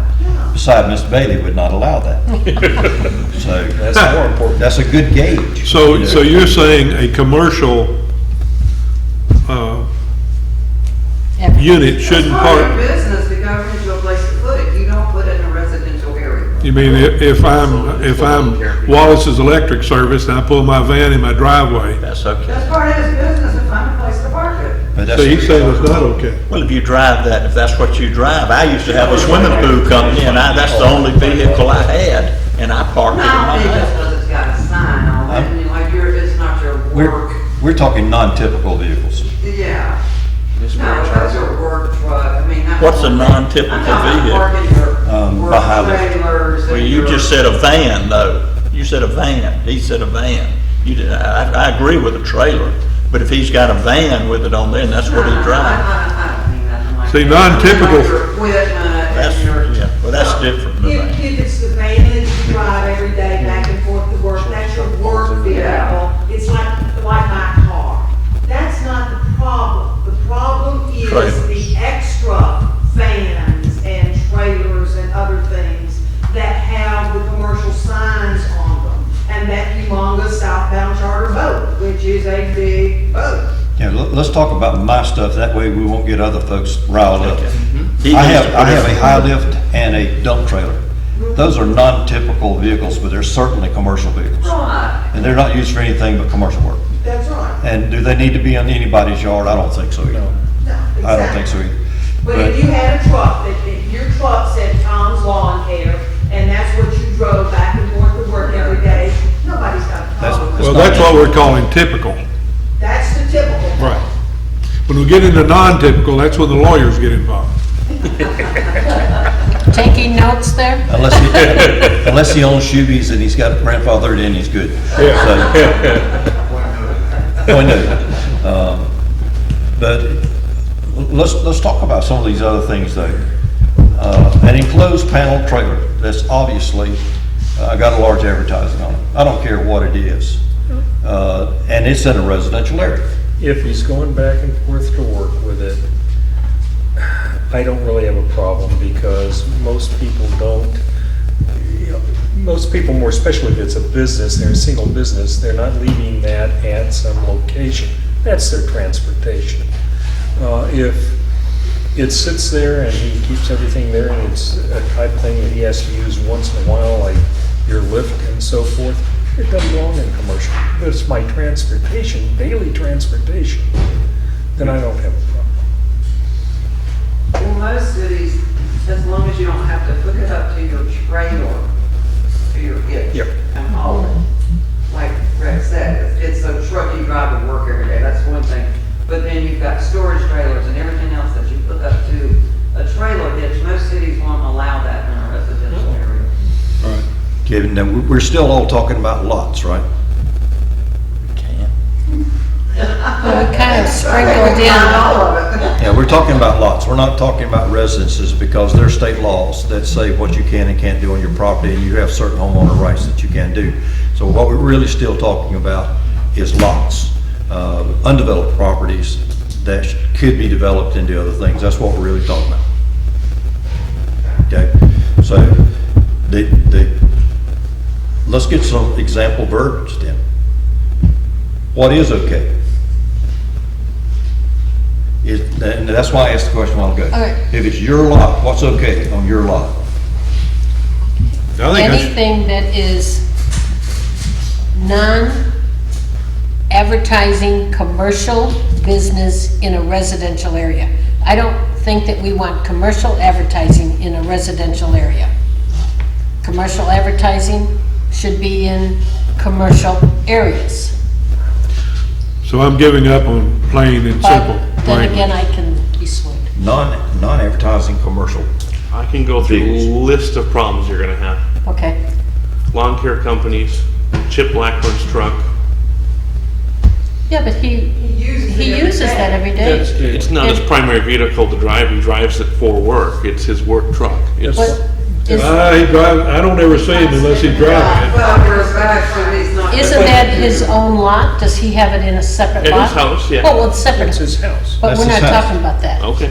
We're talking about And I think if empty lots. Empty lots, okay. And if he Stay had a lot focused. next door he owned, and that was his lot, his vehicle he's driving on a daily basis, Okay. then I think he can park on his lot next door. If he parks on his lot 4 blocks away or 5 blocks away, and it's sitting there, that may be a different thing, but if it's right next door my residence, I don't have a problem. Bill, that's a good point. Go back to I own on 37th, but my lot's on 40. The people on 40 are not gonna appreciate a bunch of stuff parked on their lot when they have to look at it, and 37th Street doesn't. And I think the only thing you would have there would be truly recreational. I can park my boat there, and I think I think you have to personally, I think you would have to put some kind of a number. Okay, not more than 2, not more than 3, because again, you don't want it looking like a parking lot. But, if I own it, why can't I put my boat there? But the If I own it, why should I be allowed to park my work vehicle that has Bill McLaughlin painting contractor all over the side there? I don't think I should be. My personal recreational, I think I could. Or even RV. Or RV, that's a recreational vehicle. Is that on an empty lot? Yes, ma'am, is what I'm But talking then how about. do you? That you own. How do you police who's staying in an RV on an empty lot and who's You not? can't be in an RV. I mean, you can't stay in an RV. No, I didn't say stay. But if you're Park. gonna park it there, how do you know? Oh, Up to people will know. utilities. Oh, People will know. Your neighbors will help Oh, you. no, it's being happening around here a lot. I don't own an RV, but I understand I probably wouldn't want it on a vacant lot away from my house anyway, because I think you have to keep the air conditioner or something running to keep humidity out of it, or you're gonna have all kinds of mildew and everything else you don't want. But that's neither here nor there. That's a job for code. You can't live in an RV. unless, believe it or not, there's an unless. You buy a lot, you can put an RV on it, and you can live in it up to 365 days while your house is under construction. Once you get the permit, right? Once you get the permit. Well, can't you live on it for like 2 weeks if you're visiting or something like that? And up to 14 days a year Yeah. for visitors. So Total you of put your 14 days. mother-in-law there. So we're trying to simplify this.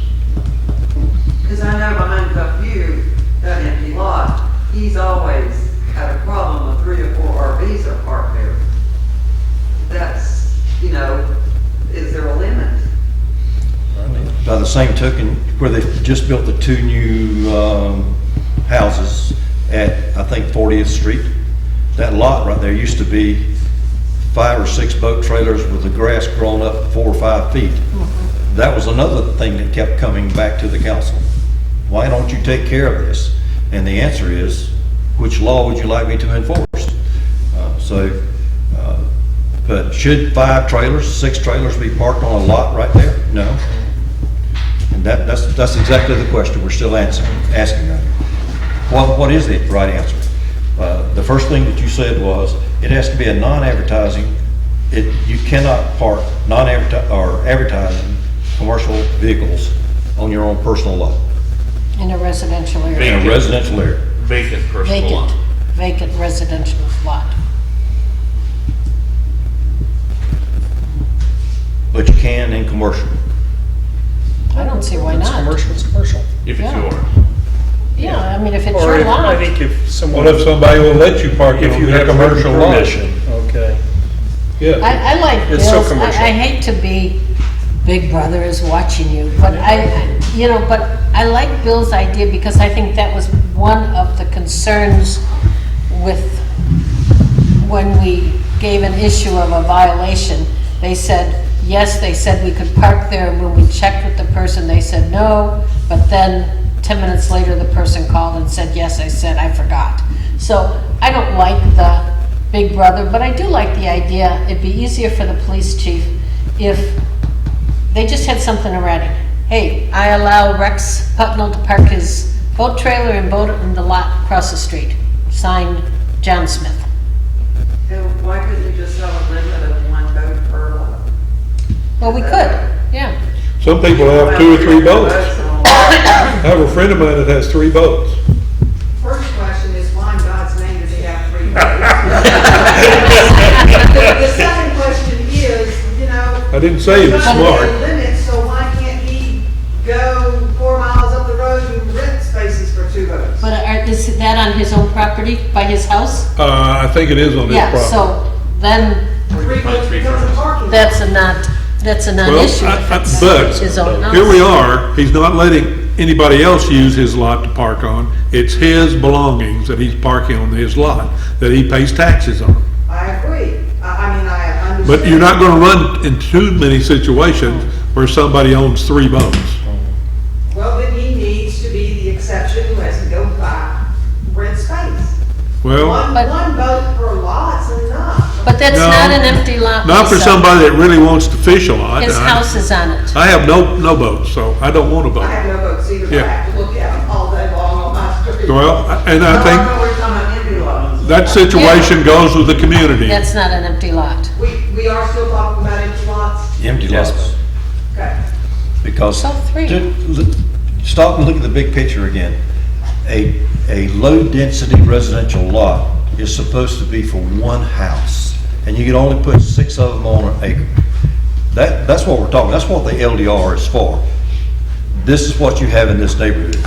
So you're changing the character of the neighborhood if you let anybody do anything on a vacant lot.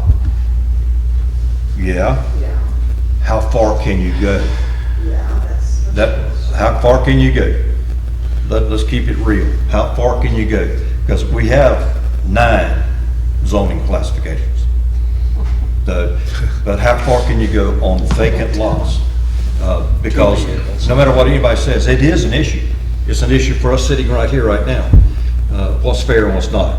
But we do need to move ahead and get it resolved, because I don't like 3-hour meetings. I'd say not more than 2 vehicles, frankly. And vehicles could be a boat and with trailer, or a Car, or a car, or a truck, or a, Or a storage unit, No, storage unit is. well, a trailer, Well, okay, but that's a Yeah. trailer. trailer storage unit, yeah. But I say not more than two. Because if you have three, like your friend, he can park one of them at his house, and his other two could be parked there, and, yeah. and we all realize that nobody's gonna go check registrations on every trailer parked on every lot. You can't. You can't. It's not an enforcement nightmare, it's something we're not gonna do. And no, not overgrown. Well, that goes in another part. of Right, the I know, statement. but, But yes, you can. yeah. Okay, so we're Yeah. talking, that if it's your lot, you can have up to 2 vehicles, period. That's Just call cars. them vehicles. That's nothing. I mean, I've got 2 cars. And what That's if I on own the- a truck? That's on the vacant lot. Vacant lot. Oh, no, okay. Vacant Okay, lot. vacant lot. Vegas lot. And trailers are considered vehicles, I think in your terms, right? Yes, Yeah. Even boats are anything considered that's vehicles. movable. By on the the road. state.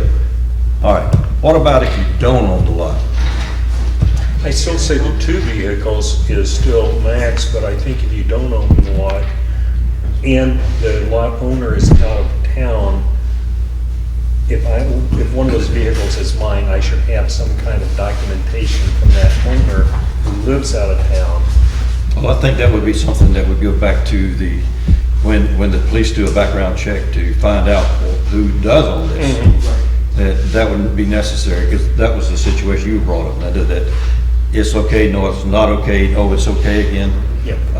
And maybe even document.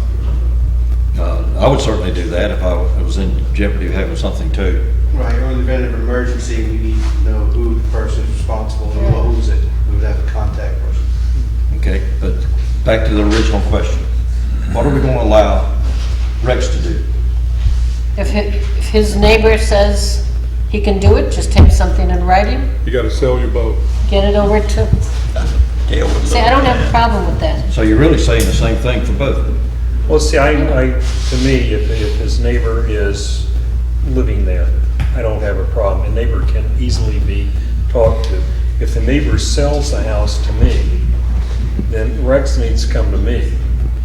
And I live in Atlanta, then Rex would need to come to me. So they need a letter. So, That they doc- some give kind of the a police and document. say, here it is. Or they can make a copy, stick it up. Sure.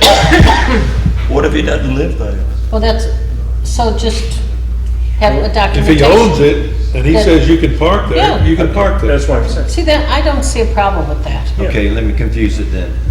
Now Rex wants to rent a space to park there. No, that's a business. That is absolutely forbidden. If money changes hands, that becomes a rental property. That is absolutely, we can't do that. You can grill him steaks every once in a while. Well, now, we may make an exception if you put a beer with that. Yeah, yeah, Or if you have a Kentucky Fried Chicken. yeah. Oh, okay. So, We're still on vacant lots, right? what I'm hearing then, we need to work up some verbiage that says, on vacant lots, up to 2 vehicles can be stored on vacant lots, Non-commercial. non-commercial, Cannot be renting space. with no commercial advertising. Now, you know, we're talking about this trailer again. Well, if it's truly what he's saying, I bought it, I use it for storage. You just need to I paint heard the it from trailer. back there, paint the cotton picking name on it. Yeah, right, just paint it. Or if he wants to keep it on there, then it has to be on a commercial lot. Yeah, really. You Period. know, I can appreciate me wanting to advertise for my brother, you know, in the same business. That I don't have a problem, that's nice to do, however, it doesn't fit my neighborhood. And in this case, I'm liking more and more what you said about documenting permission. And, you know, This is making this a whole lot simpler, what we're talking about right now. it needs to be simple. And there's no reason to put get everybody upset that they can't park here and they can't park there. We've been doing it for years and breaking our rules. And so let's just write the rules so that Document what's happening. everybody is happy. Yeah. And we can get people to cut their grass too. No, that's, I guarantee you we're forgetting something, because this sounds way too easy. Do they need to be operational? I mean, how about, did you have any trailers that didn't have wheels or flat or couldn't, or they're just Yes. storing an eyesore? If Yes. it's an abandoned or nuisance, then it's Then it comes obviously to Is that totally a- different than what they're talking here. Yeah, but we. What if it's- Is maybe that a we need judgment to- call, or is it just cut and dried for But- you? It's pretty much cut and dry. Okay. You can see the wheels have been taken off. There's a difference between a repair and obvious neglect or. Okay. What about a trailer that has a 2-year-old license tag on it? Well, again, that goes to registration, the vehicle has to be registered. It has to be current, that's actually state Yeah, law. to answer your question. Yeah. Has to be Yeah. permitted. Commercial vehicles, just whatever, they don't asking. have to have current registrations on them. Otherwise, it constitutes a junkyard. Right. And I would probably put in there, if you don't mind me making those suggestions as we write that, or if we give it as a handout, to remind the people as a courtesy, that, if you park a trailer there on, you need to have it registered, typically like the state law says, so they don't get mad at us if we come to tow the thing. We've told them in here, it's not just the state law, but we've told them in here that it's got to be in accordance with, state laws for registrations or whatever. Yeah, anything parked has to be properly licensed. Okay. Yes, sir.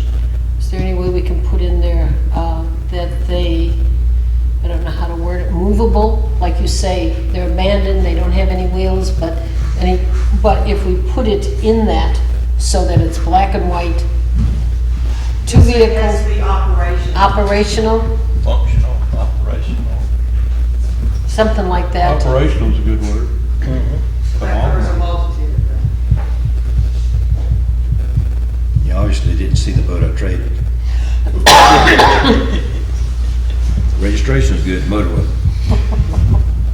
Okay. Good enough? Okay. So what have you got? I'll visit Mel, and we're going to You gonna provide write it? something for the workshop, using on lot or others lot, 2 vehicles only, no advertising, no commercial vehicles in residential areas, follow state statutes, functional or operational. And for the commercial lots, it could be a commercial vehicle or non-commercial, correct? Sure. So I think we need to put in there, commercial vehicles or trailers or boats or whatever Separate are, section. right, are allowed on commercial lots only. Commercial vehicle, commercial lots. Okay. Where are you gonna limit the number? Not so particular about limiting the number of commercial. Not on commercial? So they can Kathy could let this guy with the fancy boat park his boat on his lot. He could even charge you money because it's commercial. Because he's commercial, that's Right. right. But Okay. we still have a limit of 2? No, We said no, no? Okay. No, you can't do that, because a commercial vehicle, Frankly, business, it'd be they a have boon to multiple the vehicles. community if Mr. Kathy opened that up and we had boat parking over there nicely done.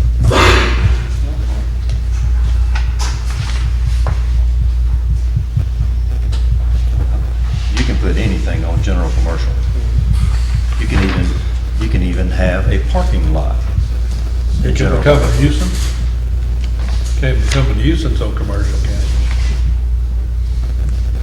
I mean, like Walmart, you can have a monster parking lot and park multiple vehicles. All right, thank you for helping us beat that one to death. Employee recognition program, Mel. I'll be brief, Your Honor. I'm not going to read everything on this list. I think people can do that on their own. But in essence, we were asked to provide an employee recognition program.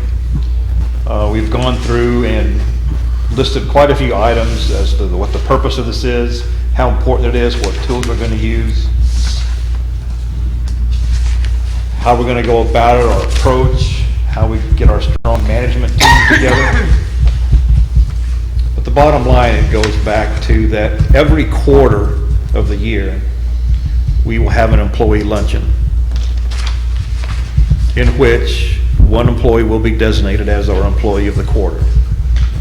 They will get a certificate or check for $100 and a day off with pay. Sometimes there may be more than one employee worthy of some honor in one quarter.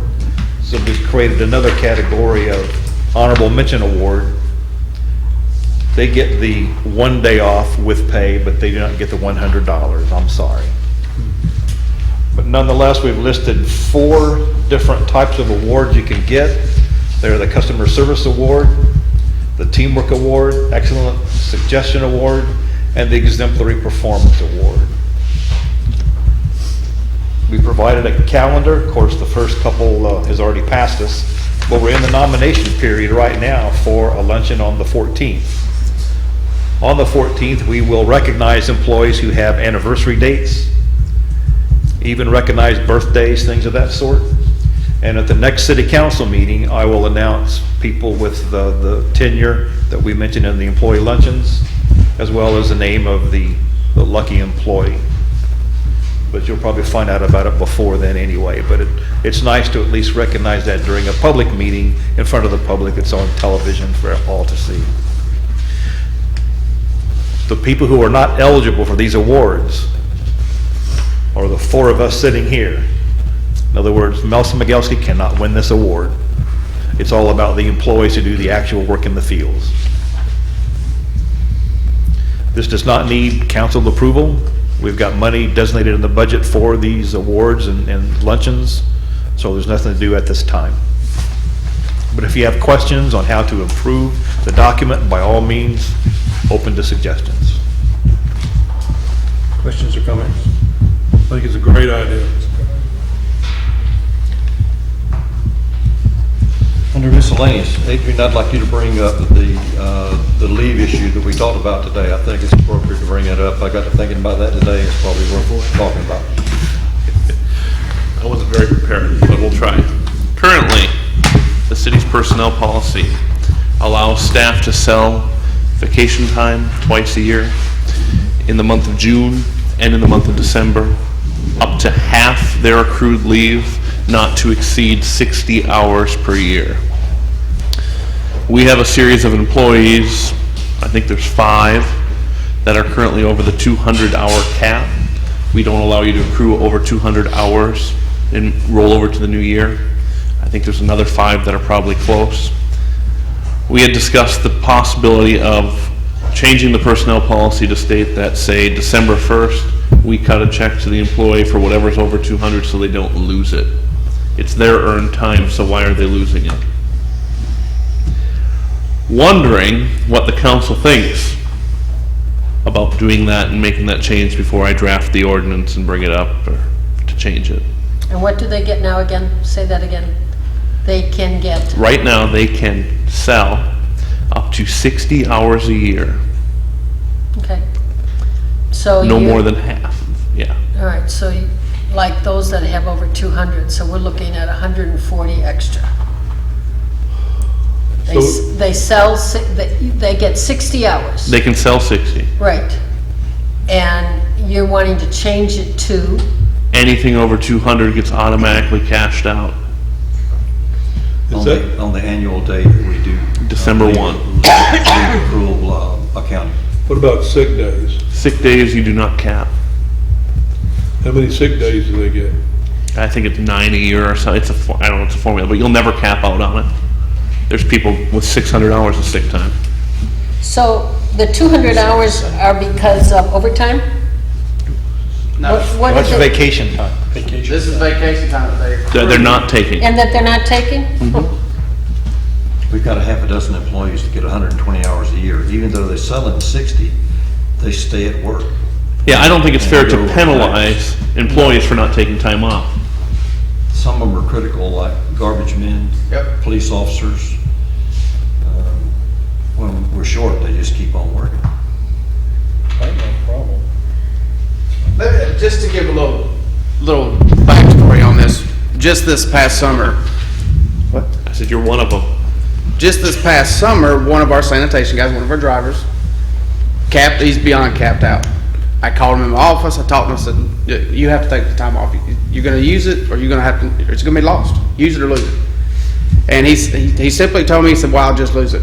I'm not leaving right now. If I left right now, it would put everybody else in a bind, so just write it off. So that just gives you an idea of the kind of people that do work for the city.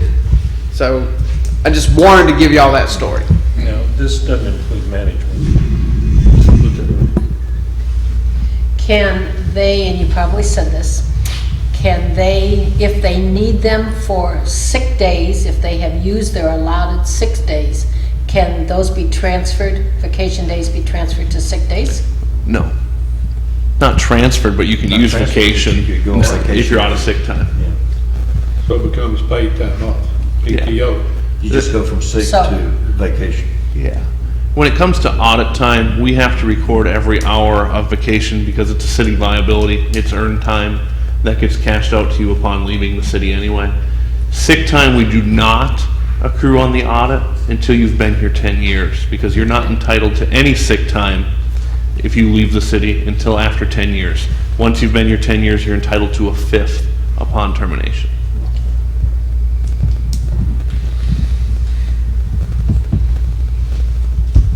I'm not sure why we have a policy of selling 60 for those who haven't been here very long, unless it's just a means to buy Christmas presents for the kids or whatever that is the case. I've been in organizations where there was a cap and a simple accounting payout, same thing that you recommended for those who have, and it's a lot too, it's 200 hours.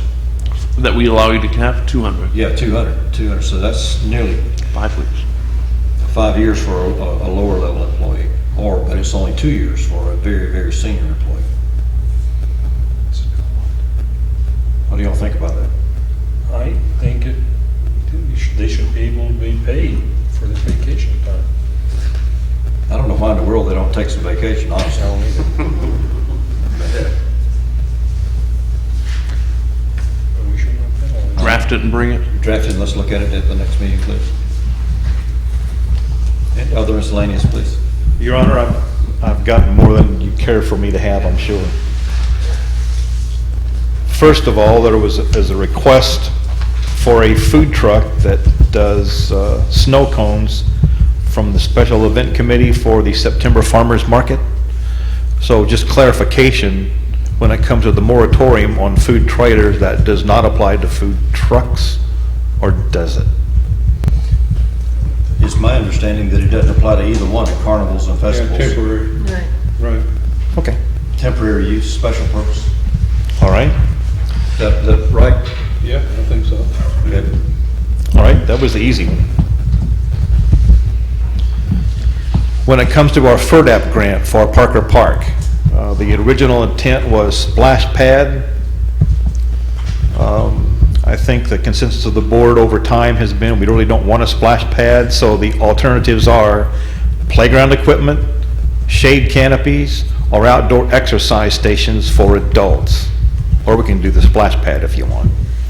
So is there a feeling from the board which way you want to go with those particular items? Well, I like the splash pad. I must have been not here when we talked about eliminating that, but I like the splash pad idea.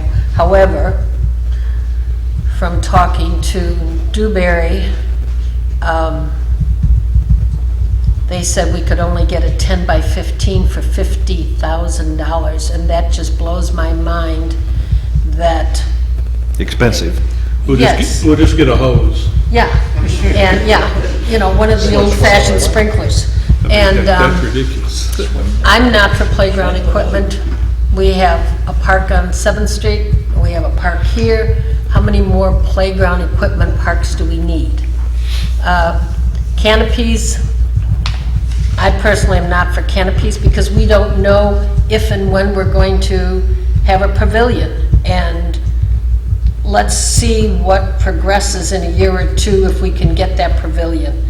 And if we had a splash pad, put a canopy nearby while the parents sit, that'd be one thing. But the adult exercise, and I went to look it up online, I've seen them where they go around and it's just like on a walking path. You know, you do this so many times and you walk a little bit farther and you do knee stretches and they give you the directions. I think that would be cool. I did also ask Dina and Jeff to check into the bridge. When I talked to Dina a couple weeks ago and Jeff, Lynn Haven was putting in a walking bridge.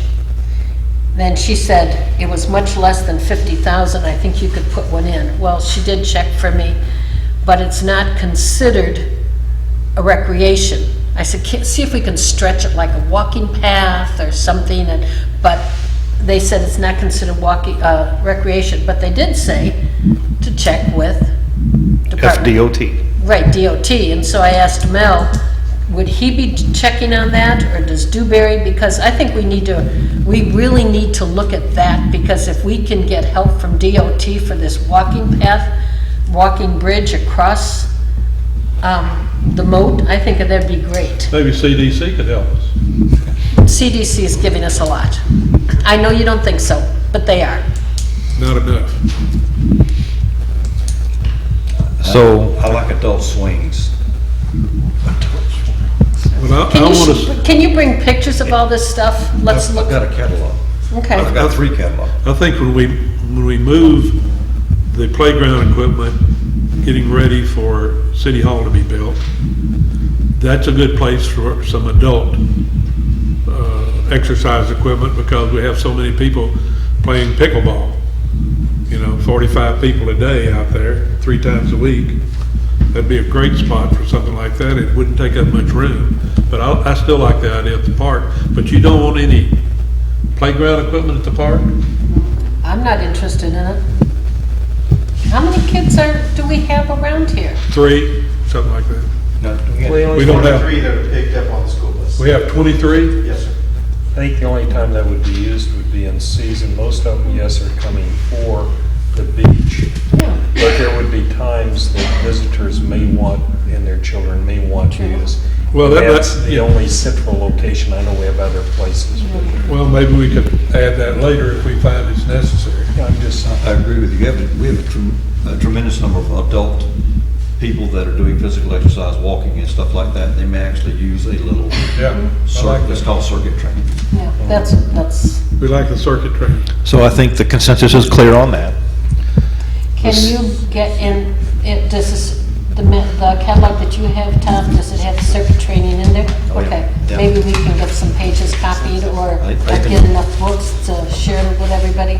I've actually got the catalog Philip has from it? the guy that's got the state contract, so it wouldn't even be Cool. necessary to go through all that rigmarole.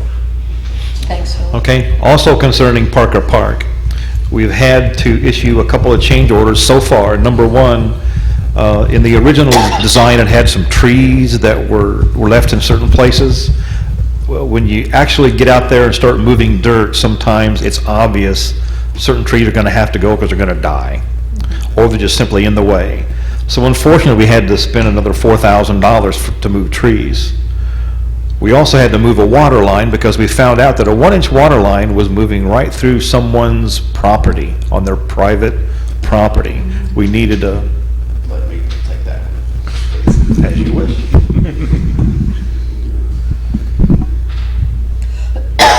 My bad.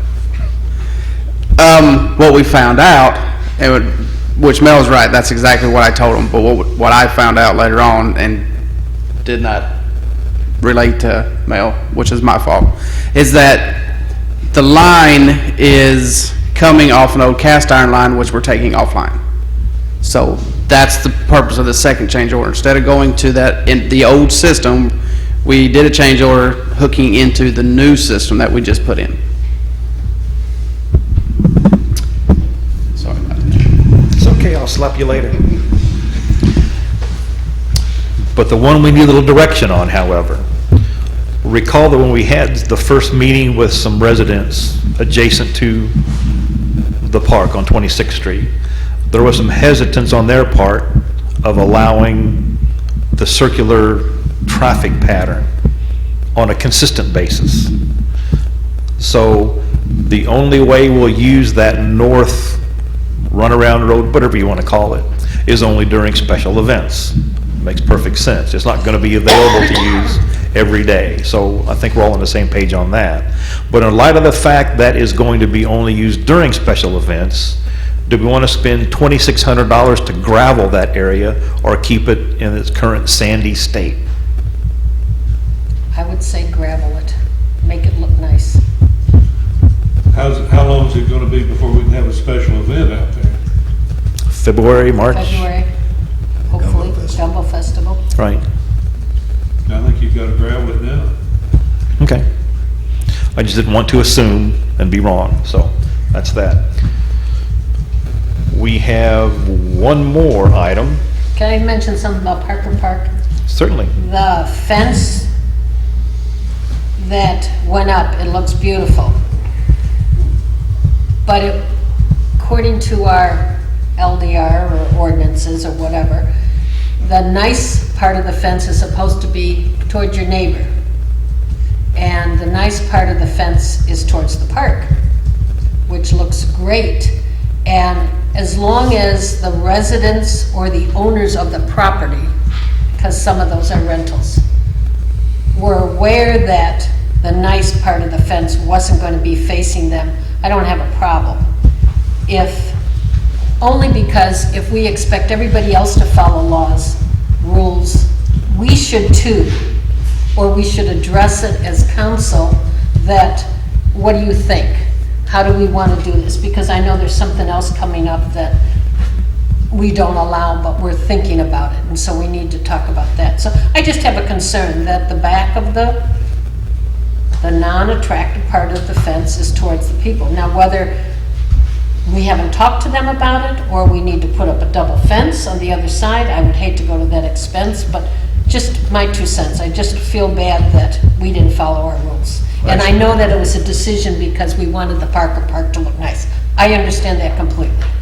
Actually, if they put it up backwards, it's contractor liability. I'll take full responsibility for that decision. There was a call placed to me at 8 a.m. on Monday morning, and it said, we're gonna put the fence up today. Which way do we face it? I said, well, we're putting it there for the benefit of the people on 26th Street. If they were to put up that fence, they would be looking at the bad side of the fence. In light of the fact there's gonna be more people looking at the other side who enjoy that fence and will see it day after day, I made the decision to face it the way it is. And I don't have a problem with that if the people knew that ahead of time.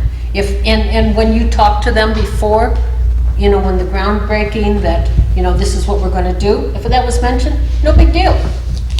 You know, I just didn't want them to be surprised. Well, I think it's fine, let's move on. The last thing, Looks good too. we have a request for a sewer tap in Beacon Hill. And it was, the standard that we had set was it needs to come back before the board for approval, something that staff really can't make a decision on. This is 9318 West Highway 98. They will follow the other procedures that others have. But the question has always been, is there capacity for this? And the answer is, this is the latest sewer report from Bay County. And if you look at our usage in May, we were at 89% of our capacity. In June, we were at 109% of our capacity. In July, we were at 126% of our capacity.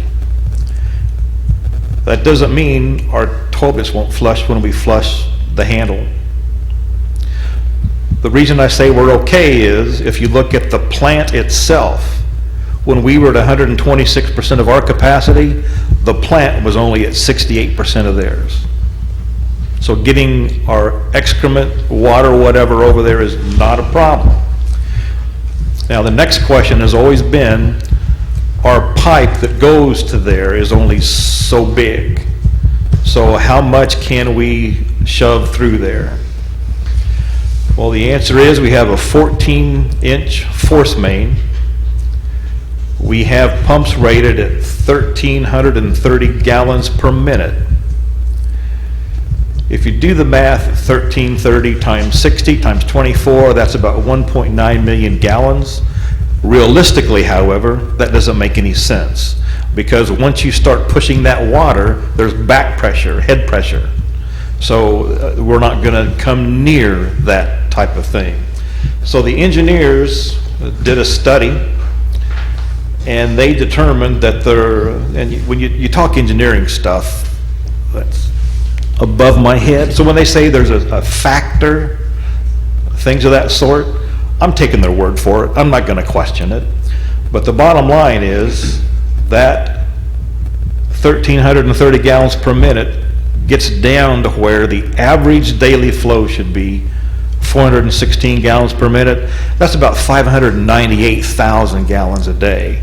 Keep in mind, our allocation is at 323,000.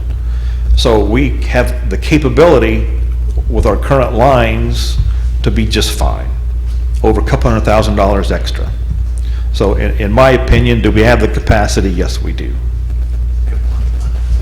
What happens when the community gets built over here, between here and Tyndall? They will be tapping in at a different location. That's not gonna come to our lift station. It's gonna Okay. be one. All right. If we allow more people in Gulf County, and we need to get a bigger pipe, would it be divided up by the people in Gulf County that's plugged into ours to pay for it? Or are Mexico Beach residents gonna have to pay for it? Future growth drives that decision. It's not any one class of people. I would say impact fees would pay for that, because a Gulf sewer tie-in will also pay impact fees, and that's an impact to the system, so the impact fee account should pay for expanding the system. But the question is a non-issue because Gulf County will expand Eventually. their sewer system in the next couple of years and take over the whole thing. And then we'll lose it all. Take all those people back off of us. You think they're gonna get it done in the next couple of years when they were supposed to have it done by 2009? I hope not. I like the 25% extra, Well, but they're asking for grant fees now to do it. I've talked to Gulf County, they're asking for grants to get it done. Right now, they're searching for grants to tie. All they gotta do is come from Veterans Park to Lookout. They got the rest of it already on. and also any Gulf County tie-ins that we get, they pay a 25% higher rate on the tap, on the impact fee, and on the monthly bill, so. There's another group of folks that y'all may not know about that are gonna tap onto that line. And the line was designed to take care of them. And I don't know exactly how many units it is, but there's an 11-acre tract up on top of the hill behind Veterans Park that was part of the original grant program. That grant was put together by Billy Williams years ago. It encompasses the Beacon Villa. It's where those sewer taps are now. But there's an additional 11 acres that is zoned for residential housing and duplexes and things like that. The water taps and sewer taps are already there. They were put in by a grant for Gulf County to feed into that same sewer system to come through us. So that pipe was designed to take care of not only what we've got on it now, but another 11 acres of taps that are already there and are under that old grant. So that's gonna be good business for us. It could well be, but I know who the owner is, and he's only at this point going back now and getting the replats done, because it's a bulk tract, but it was actually already done in the past because they put in all the water and sewer taps based on the standard 6 units per acre. But 11 acres, folks, that's a lot of houses. Yeah. I mean, it's a lot, but it's not 6 times 11. That's a lot more units up there. But I don't know how quick he's gonna do that, but he's already starting replats, so it's gonna happen. I believe that original contract was just for Beacon Villa and the nursing home. That was the agreement with Mexico Beach. Is that not correct? Actually, it includes this other part. It was all done with the same grant. It's No, just- the agreement with the city of Mexico Beach to tap on the bus did I not had to go include back, that. I had to go back and read that, but I believe it's all exactly the same. It's the same stuff that's gonna end up handing over. In the past, they're all put in at exactly the same time. So if they're looking at it, it's exactly the same stuff. But we'll cross the Ts and Is. But 66 is not a big impact on the city. We were talking, or 66 or 67, if we had one more. It's not a real big impact. It's what, 250 a day, Philip, is that right? 250 is the standard. Yeah, 250 a day, it's 1,000 gallons per 4 units, that's nothing on our capacity to bring it out of there. But I really hope Gulf County gets all that back eventually. Because we have to manually read those meters, do we not? Yes, sir. Correct. So we're faced with the question, is that something that you need time to think about, bring back for a vote at the future? Or is it something you can give consensus to go ahead and allow it, or whatever you all want to do? A unit. 1 unit, I don't have an issue. No, I'd say, Sorry. Nobody has an issue. yeah. Okay? My clerk is saying we need formal action. Is that what you're saying? Yeah, Sherry's gonna need she's gonna need an actual copy of the minutes with the motion in a second. So bring it back next week? Well, you have to 3 bring back weeks. at the voting meeting. then. At the voting meeting? Okay. Okay. That finishes my list, Your Honor. Does anybody have a reply from the CDC on our requested funding items? Has anybody seen it? Do they have a budget out yet? Yes, they do. I don't have it with me, but they do. They are funding, I don't have it with me, let me think. They will do the fishing license. They move something up, the beach cleanup and the Canal dredging, canal dredging. They've done that. They raised one of them to 27 to 30,000 on the beach cleaning. yeah, I think, and then 18, they raised one of them 17 to 18,000 because they couldn't figure out why 17,000 was ever picked.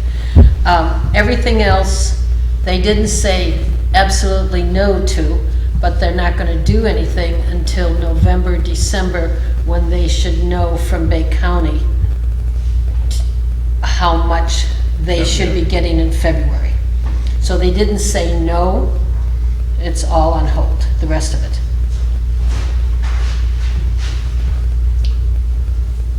So we're talking 38,000. That's the same, that's basically where we're at this year.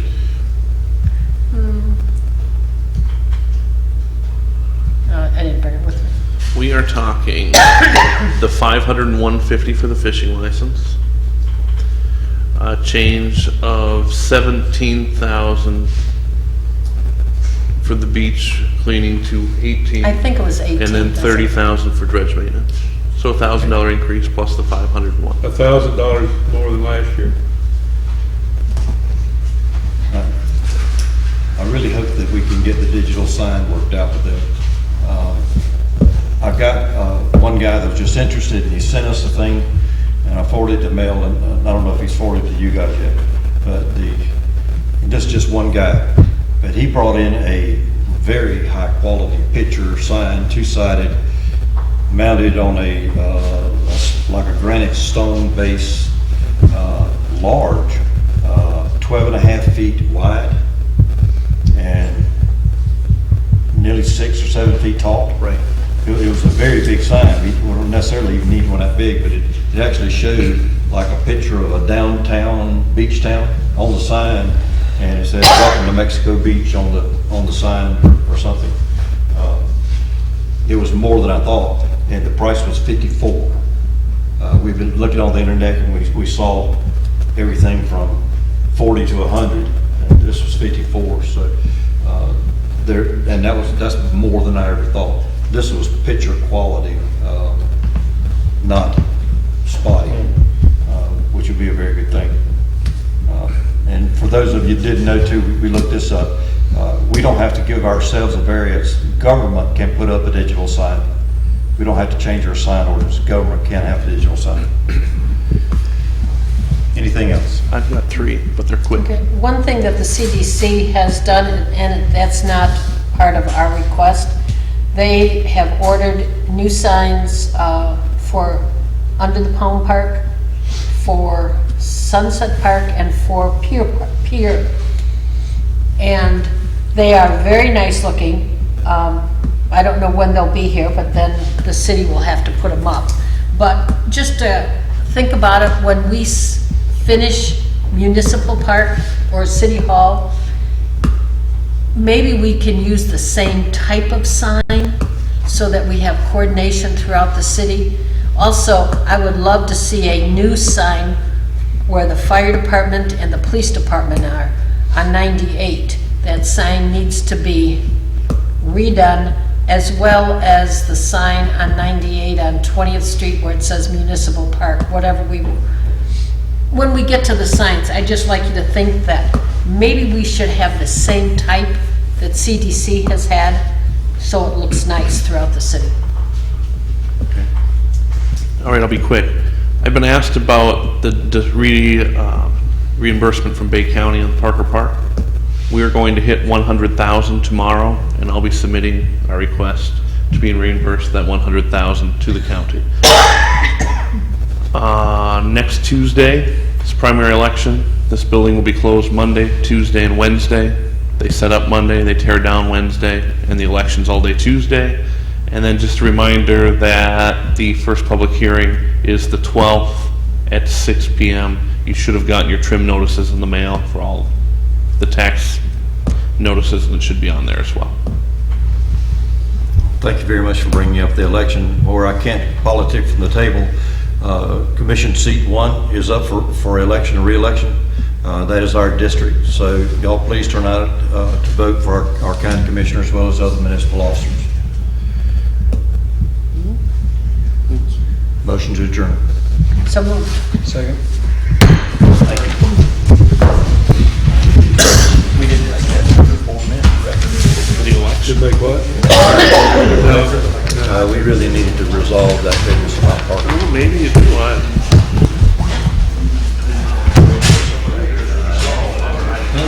We gotta have a